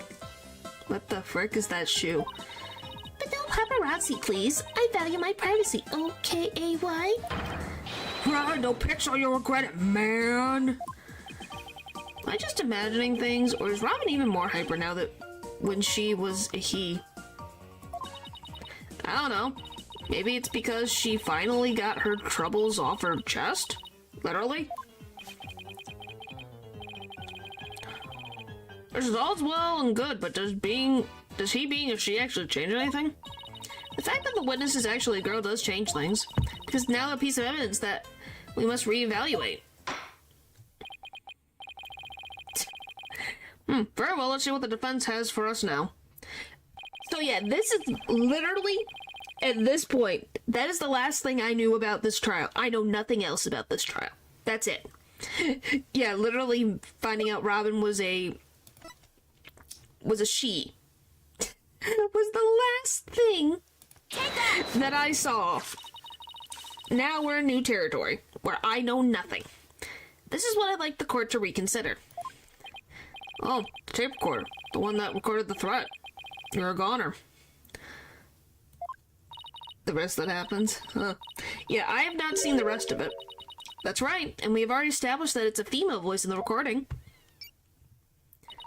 Of all the students who could have moved the body before the mock trial was to start, our client was the only female if you exclude Miss Scuttlebutt because of her alibi. And that is why the tape recorder made our client the prime suspect. Oh, so then... That's right. The witness just revealed that she's a girl. Therefore, if we're using the voice in this recording as the basis for hurling accusations, this witness must be labeled as a suspect too. Oh no! Wow. Talk about a sudden turn of events. You've done it. You found a hole in one of the prosecution's key pieces of evidence. Yeah, but wow, that was a lot of work for a single one. Objection! Not so hasty, now. You're forgetting that only one person here was privy to the script. Go, Miss Juniper Woods, still the prime suspect. Objection! But Miss Newman hid the fact that she was a girl both at the crime scene and in court. I'd say that puts her in camp suspicious. Well, because he didn't think about it. Because he's like, oh, this person's very masculine. Why would I think anything else? Tells you that he thinks of he also thinks of like the older samurai of yore. Eek, that's not nice, Athena. How can you accuse me of being a killer? I mean, I'm just a weak, innocent little girl. Just thinking about that murder makes me... Objection! Oh, for the love of Pete. I'd rather you shout than faint. Suspicious is suspicious does. Undoubtedly, the witness does have some sort of connection to this crime. Dramatic, much, very dramatic. Perhaps our newfound lady is merely feigning ignorance. We can surmise that she's lent support to the principal offender, Juniper Woods, by leading Miss Scuttlebutt to the body. That would make her an accessory to the crime. How can you say that? I'm not an accessory to any crime, Mr. Birdman. Objection! Birdman. In any event, with a witness as an accessory explains quite a bit, does it not? Objection!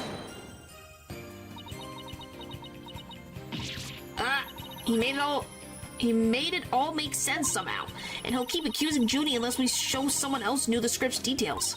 But how can someone have gotten their hands on that kind of info? The only way that they could have known what was in the script was if they heard it from Junie? Maybe? Because the mock trial's not the option.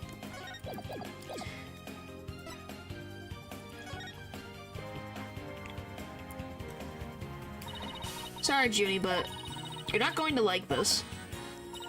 Our client may have leaked the script's details to someone. What the devil? And I know I shouldn't have, but I revised the script to favor the prosecution. But Professor Court noticed it immediately and changed it back. Miss Woods did not want Hugh O'Connor to win the mock trial. That's why I believe she leaked the details to the witness Robin Newman. I get it. If Robin won, Hugh wouldn't be able to confess to Juniper. Right? Ginny was probably trying to keep their friendship from becoming awkward. you, Athena. What a bunch of bull! I never heard a word about the script from Juniper. Never ever. Objection! You sure? Could you look me in the eyes and swear you didn't? B-A-D. Athena. You don't have any evidence. Golly. Her brain is probably running like at the speed of sound. Grr. Actually, you might just have the thing. Really? Yeah, one of Robin's lines I read when we were reenacting the mock trial.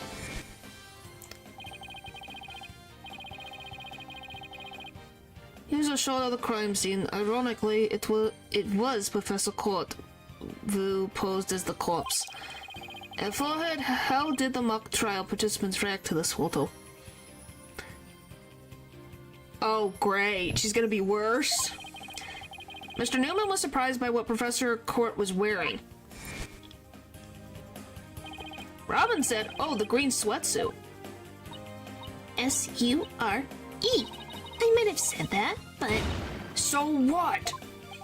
Well, think of it this way, Athena.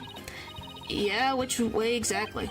If I told you that I'd be wearing a blue suit today, but then showed up wearing what I've got on now, what would you say? Oh, the red suit. Well, that works out, doesn't it? Oh, I think I've got it. Your Honor, we have evidence proving that Miss Newman knew the contents of the script. The defense moves to present said evidence to the court. Very well, Miss Sykes, present away. This evidence proves that Miss Newman had prior knowledge of the script's contents. Take that! Mock trial script? Miss Newman, during the mock trial, you were shown a photo of the victim's body. And reportedly, you reacted by saying, "Oh, the green sweatsuit." Oh, yes, I said that. What's your point? You seem to have some issue with the green sweatsuit, and I think I know why. The proof is in the script, specifically on the things to prepare page. Sweatsuit, victim's outfit will be a red one from the prosecutor course. You were surprised because the sweatsuit in the photo was green. But if you didn't know about the script's content, then it shouldn't have surprised you. No! Okay. I thought we were friends, Athena. How could I have been so blind? In light of her privileged knowledge, I move to declare Miss Newman a suspect, Your Honor. You what?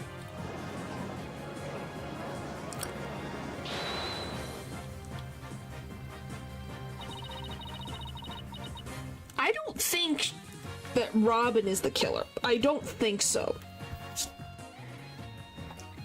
But that's just me thinking that. I'm like, I don't think so. Like, if I had to guess who I would think it would be, I would freaking say Professor Means. I'm gonna be honest, that's who I would think would be the killer. If knowing script details makes me a suspect, then there must be others besides me. I mean, someone else could have also seen Professor Coates' note. Note? What note? The professor and Juniper were working together to prepare for the mock trial. But only one copy of the script was made to prevent it from being leaked. You don't blame me? Hey, the dude is ends justify the means, and he fought with he went up against Professor Court in court tons of times. There's probably something happened where an argument happened, and he got angry and stabbed her. But that gets kind of inconvenient, right? You're not seriously going to suggest. Eek! But it's the truth. Professor Court did do exactly what you're thinking. She didn't write down any of the proceedings or the truth behind the case. But she did write a note to herself about the props and details about the victims. B-O-D-Y. Is this really true, Miss Newman? If you don't believe me, send the police over to my house. Tell them to check the pictures on my camera. I thought it might give me an advantage. So I took a picture of the note. I'd say she's telling the truth. Wait a sec. If there's a note with details about the body, then that means there are others who could have made the murder look like our client's script. Yes, I believe you're right. Apparently, this case isn't as clear-cut as Prosecutor Blackwell would have made us believe. This new revelation blasts a big fat hole in the prosecution's case. Oh ho! Objection! Bully for you, Missy, but don't think this spells victory. And why not? The battle is still young, and my blade is now fully drawn. Between it and my next witness, your life will be forfeit. Just put away your wooden sword. Show me what you're truly capable of if you wish to live. You want it? Don't worry, I'm gonna bring it. Oh boy. I do love their interactions. Oh, it's the next one. Is the frickin' we got through the trio, I guess. We just need to have Juniper do a frickin' testimony and we're good. We got everybody. I already said I want nothing to do with this trial. Oh, juvenile, it is not a matter of what you want, for you will cooperate, Hugh O'Connor. Prosecutor Blackwell, why have you called this witness? It's not the nerd, it's the narcissist. You'll recall the day before the mock trial, in short, the day of the murder. The accused testified she left for home around 6 p.m. As my notes here do confirm that fact. Right, our client wasn't at school at the estimated time of death, so she couldn't be— Objection! Yet that was but a litigious lie, or am I mistaken, golden boy? I have no intention of saying anything more now, if you excuse me. Hold, I'm not through with you yet. Seems the rogue prosecutor has it out for me. Leave and we just might discuss you-know-what. No, wait. One little statement and Mr. Cool loses it? What's this all about? Change my mind. I'll stay and testify. Are you sure, Mr. O'Connor? The world of a genius is as good as gold. Let's get on with this. Hugh O'Connor, a senior at Themis Legal Academy. Lawyer course. How's that? Just fine. Your testimony, then? If you please. You're up against the top of the class now. I'd be careful if I were you. I know Jenny would never lie like that. That pompous schoolboy won't know what hit him. Oh boy. I think Athena does not approve of Hugh O'Connor. Around the time of the murder, to get mentally prepared for the mock trial, I meditated at the archery range until 7 p.m. At around 7:15, I went to the main building before going home. That's when I saw Juniper. We didn't say much as we passed by each other. She seemed her usual self. That's it. Anything else you'd like to ask? That's quite enough. Well done, golden boy. The final bell rings at 7 p.m., at which point the campus is a desolate place. Now you'll recall the tape recorder. We know the time of the voice recording. It was 7:10 p.m., the day before the mock trial. That was the docket of this heinous crime. Do you have any proof of that? At its final bell, this school plays a special broadcast when the clock strikes 7. The female voice on the tape appears 10 minutes after that broadcast. The killer waited until the school was empty to spring her devious and deadly trap. Oh, that's good to know. Recorded in the art room at 7:10 p.m. on the 23rd.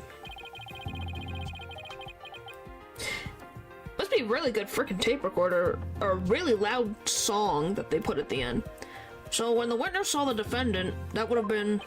Indeed, it was 5 minutes after the voice was captured on tape in the art room. Ergo, we know that the accused was still in the main building even after the killing.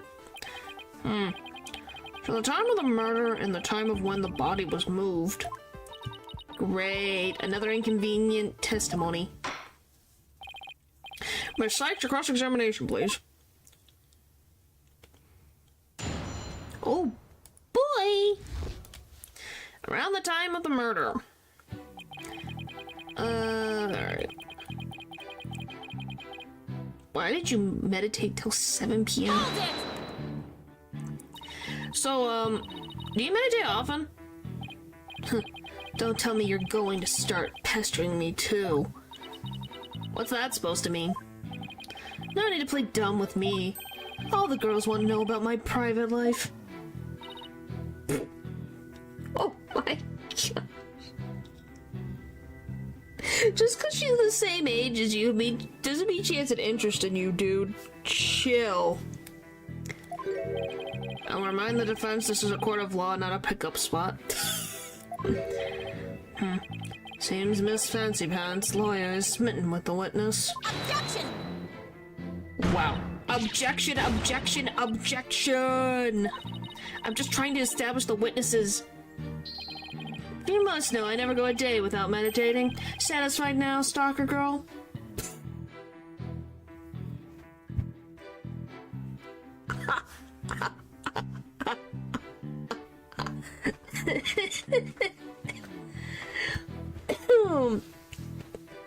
Please no.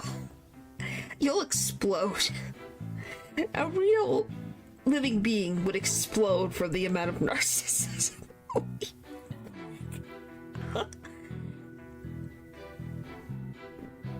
Oh my god. It's so...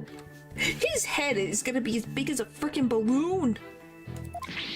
That's it. You better take that... Well there, Tiger. Just take a deep breath and relax. I'll just tell you my testimony now, if you don't mind. Yeah, how would you feel about that, Mark? That's terrifying. I think you would literally combust. Hold it! A client has stayed. She went home at 6 p.m.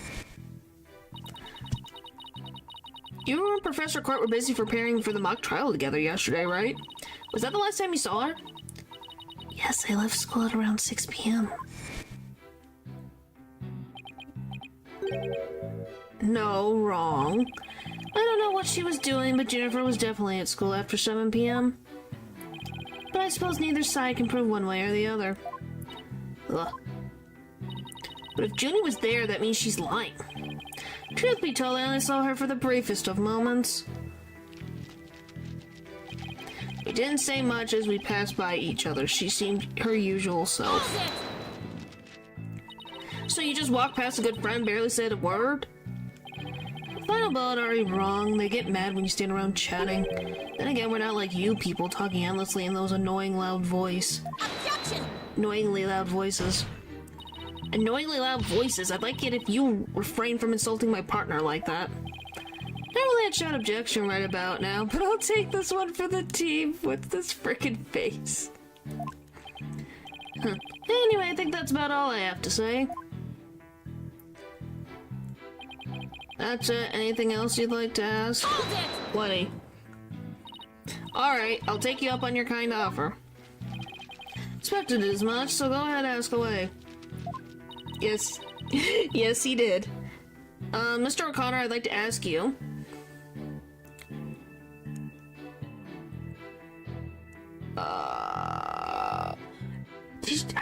Art room's not really what I'm wondering about. Why did you stay past the bell? Why did you stay past the last bell? How did you prep for the mock trial? Maybe this one? Please tell the court what you were doing on October 23rd, the day before the mock trial. That's an easy one. Nothing in particular. Nothing at all? You didn't help with the preparations? You don't get it, do you? I was merely playing the role assigned to me.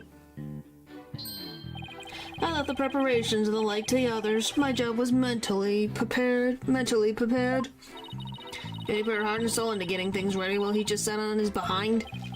Just to reiterate, I spent most of the 23rd meditating at the archery range. I didn't talk to anyone until the school closed at 7 p.m. I suppose a few archery club members did come and go while I was there.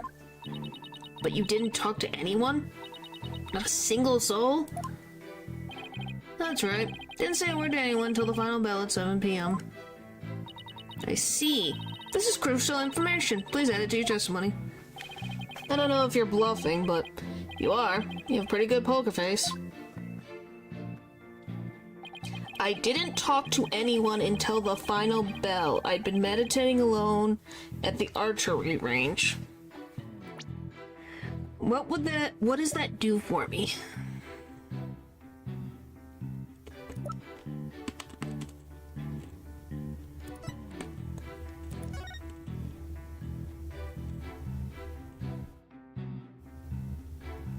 Oh, this?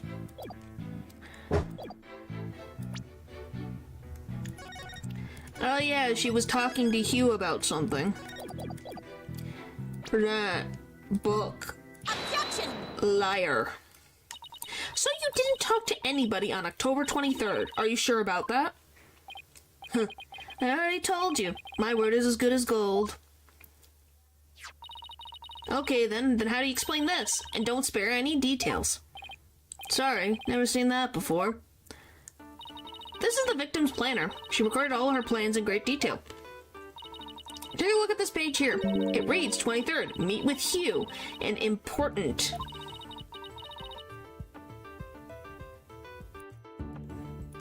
Don't you find that interesting? What? Where'd you get that?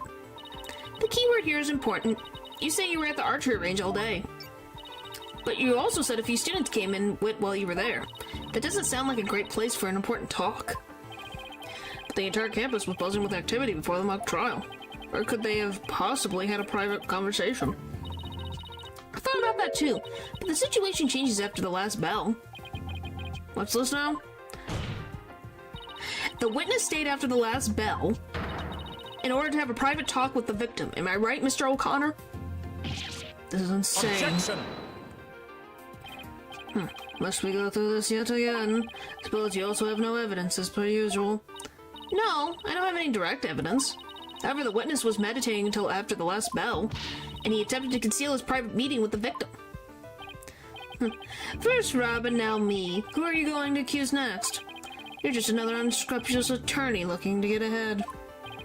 Don't let him get to you. He's definitely hiding something. I mean, he was supposed to be meeting with the victim around her estimated time of death. I had my suspicions about Robin, but Hugh seems just as guilty. These three are the only possible suspects, after all. I love that we have remade this scene, but just slightly switch it. I don't think he did it either, though. Mr. O'Connor, answer me this. Did you meet with Professor Court that day? I know, it's all three of them, but why? Why would that do anything? Like, why? What is that gain? Sorry, Mr. Jailbird Prosecutor. I don't mean to steal your thunder, but I've got something to say. If it will save me some trouble, then by all means, speak away. They're all guilty? If you would recall, Miss Sykes, the voice on the tape recorder was female. Knowing that, I'd like you to explain how I could possibly be a suspect. Oh. He has a point. You call them all guilty?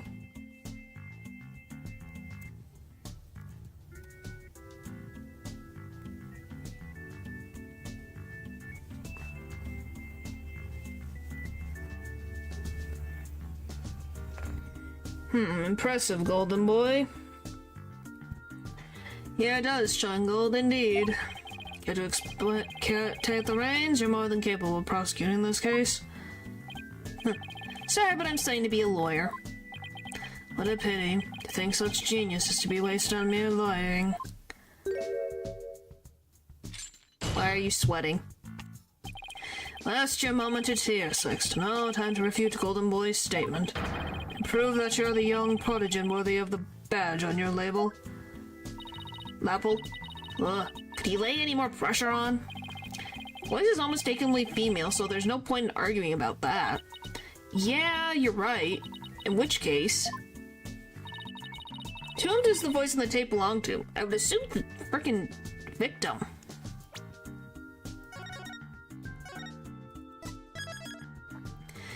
Because she is also female. The voice on the tape belongs to the victim. That's the only thing that makes sense. Objection! Are you mad? The voice on the recording says you're a goner. It is something a murderer shouts at their victim, not the other way around. Yeah, that is a problem. You're a goner. You're a goner. You're a goner. Athena? She's thinking. You're a goner. You're a goner. Hugh O'Connor. Hugh O'Connor. Wait a second. Well, Athena, you're scaring me here. Yeah, it's like, let her think. Give her a sec. You're scared. I'm terrified of even coming up with this. With what? Prosecutor Blackwell, you want to know if I'm worthy of my badge? Well, I'm about to show you why. Despite my age, I can wear it with pride. Oh, then I take it you won't be changing your argument. Still, it stands that it's a bit hard for the victim to be the one yelling, "You're a goner." Frickin' Hugh O'Connor. You're a goner, Hugh O'Connor. Wow. That's amazing. I agree if that's what the victim was saying, but it's not. Assume you have something to back up your assertion, Miss Sykes. Not exactly, but you don't have to add fuel to his fire, Your Honor. If it is indeed Professor Court's voice on the tape, then she was shouting because she was threatening, being threatened, scolding. It could be any of them. Which one is it? Threatening Hugh O'Connor, being threatened by O'Connor, scolding O'Connor. It could be any of these. It really could be.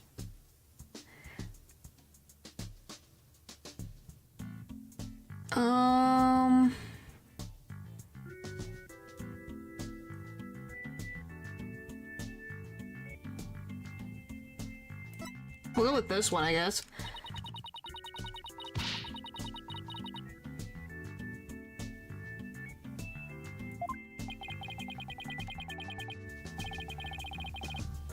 Okay, so it's not that one.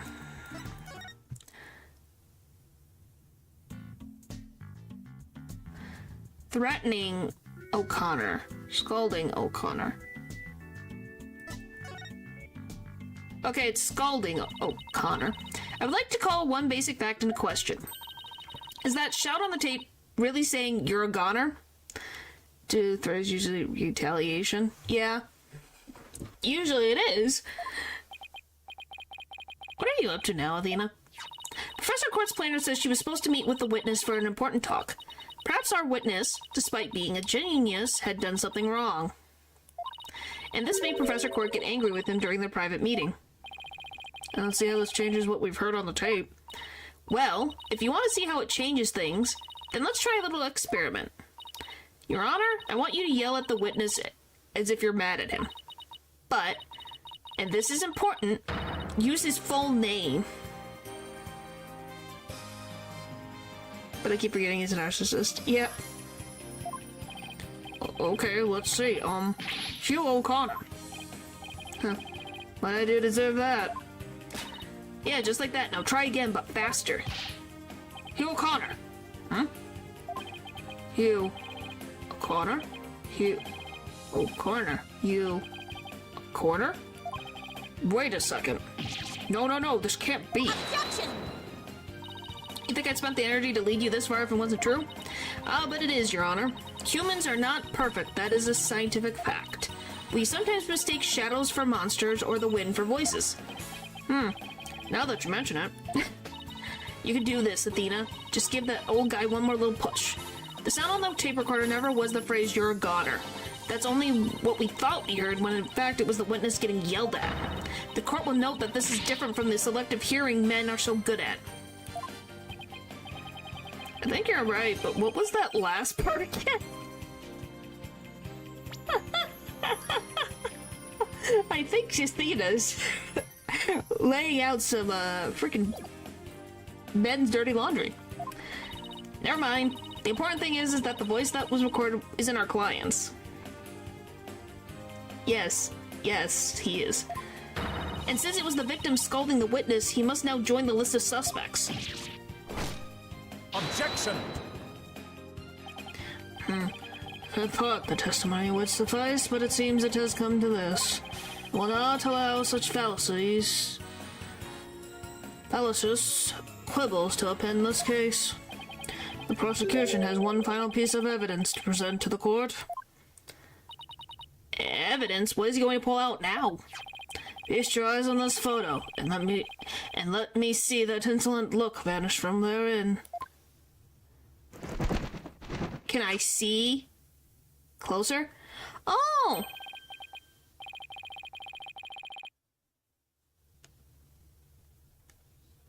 Look, it's Juniper in her outfit.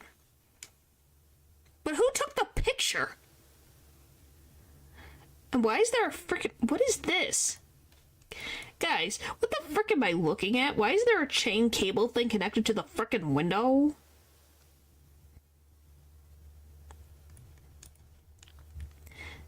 The cameraman, duh, but who's the cameraman? Let's see here. Oh, it's a picture of the victim and the defendant. Photograph shows professor and student preparing for the mock trial together. You're in this photo? Wait, was this taken in the art room, the room where the murder occurred? Indeed it was, but the revelations do not end there. Do you see the clock on the wall? Reads 7:05, a mere 5 minutes before the voice was recorded on the tape. What? The accused brutally stabbed the victim to death 5 minutes after this photo was taken. This is one of your side gigs. Side gigs? Golly. Seems the defense's culpability in this crime is quite obvious. Judy was with Professor Court just 5 minutes before she was murdered? What now? Nothing I say can change the fact. Understand now? You can believe in your client all you wish, but try as you might. Such misplaced faith will inevitably be cut down before the cruel, steely blade of truth. Ah! Listen, Missy, the person you'd like to save more than anyone else in the world, I'd be willing to wager that your defense isn't what they desire. But I became a lawyer so I could... You still fail to understand? After so much pain and defeat, the courts are not the play yards of little children dressed as lawyers. So before you break your back in failure, run along home and grow up. Grrr. Ah! If he thinks I'm giving up now, he's got another thing coming. I have to find my inner strength if I ever hope to save him. But I can't think of any way to strike back. The worst of times are when lawyers have to force their biggest smiles. That's impossible. How could I smile under these circumstances, even if I'm forced it? Better than bad. Who knew Blackwell had that one waiting in the wings? Why didn't that twisted samurai just present it at the beginning? Wait, maybe this was his real plan? Was he just trying to show me how weak and powerless I am? Maybe he's right, because I really haven't got a clue. Who's the real killer? Who murdered Professor Constance Court? Robin Newman, a girl who had been forced to live a lie as a guy? Or was it Hugh O'Connor, the honored student who had met with Professor Court? There seems to be little reason to debate the defendant's guilt any longer. Time for a verdict has come.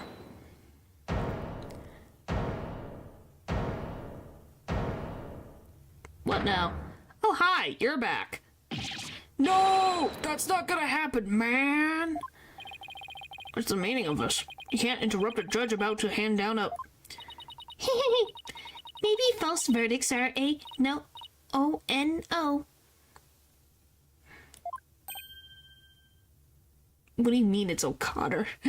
What? Miss Newman, please explain yourself. Juniper's not the killer. I know because I know who's the real killer is. You do? You know who the real killer is? What is she up to now? Yep, I know because the real killer is... M-E, me. Teehee. Huh? What? It was me. I did it alone. Just me. Well, we did see the thing at the beginning that showed all 3 of them, but I don't get it. Why would they? I don't understand. What's the point of having...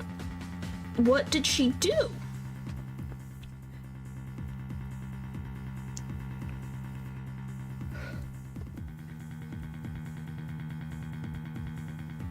So it's just like, huh? Alright.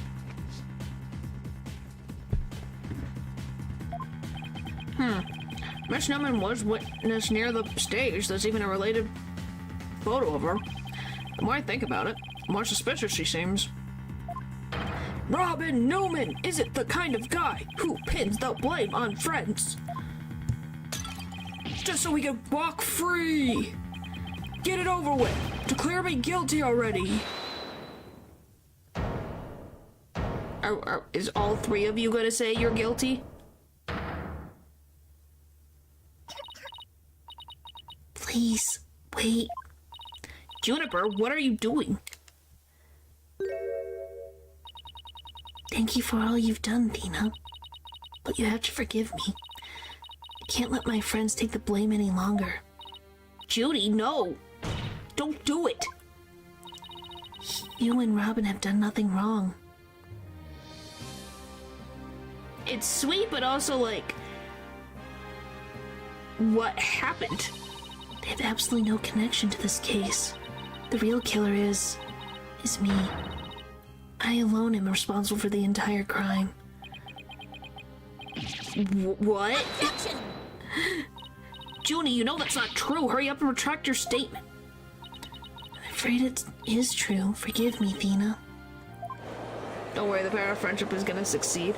Well, I need an explanation of what the frick happened that night. What happened? Order. Will somebody please explain what's going on here? I see right through you, cheap ploy.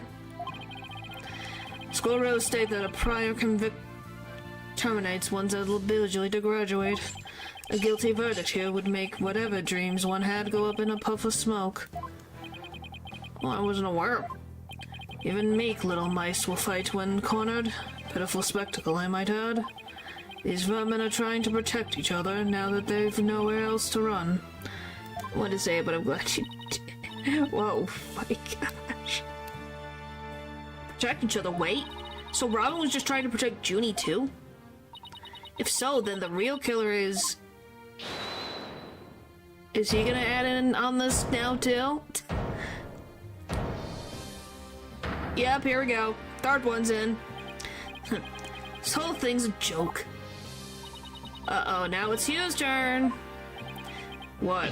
What is wrong with these kids these days? I know, what just crossed your mind, Miss Sykes?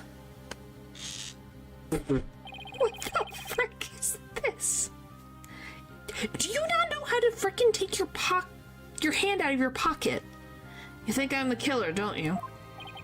Well, he really is a genius. He even knows what you're thinking. It's about time I told you the truth. And I'll even get right to the point. It was me. I did it. Wait. What?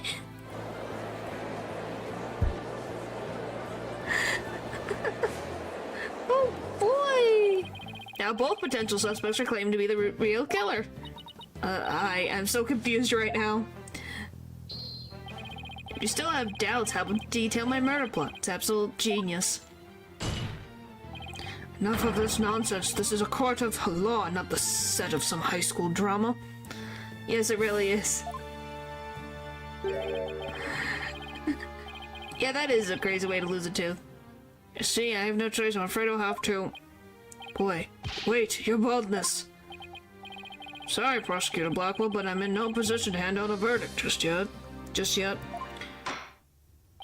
I'm hoping that the defense and prosecution can come up with some airtight evidence. That is why I'm giving you both the rest of the day to continue investigating this case. Pinch me. I think I'm dreaming.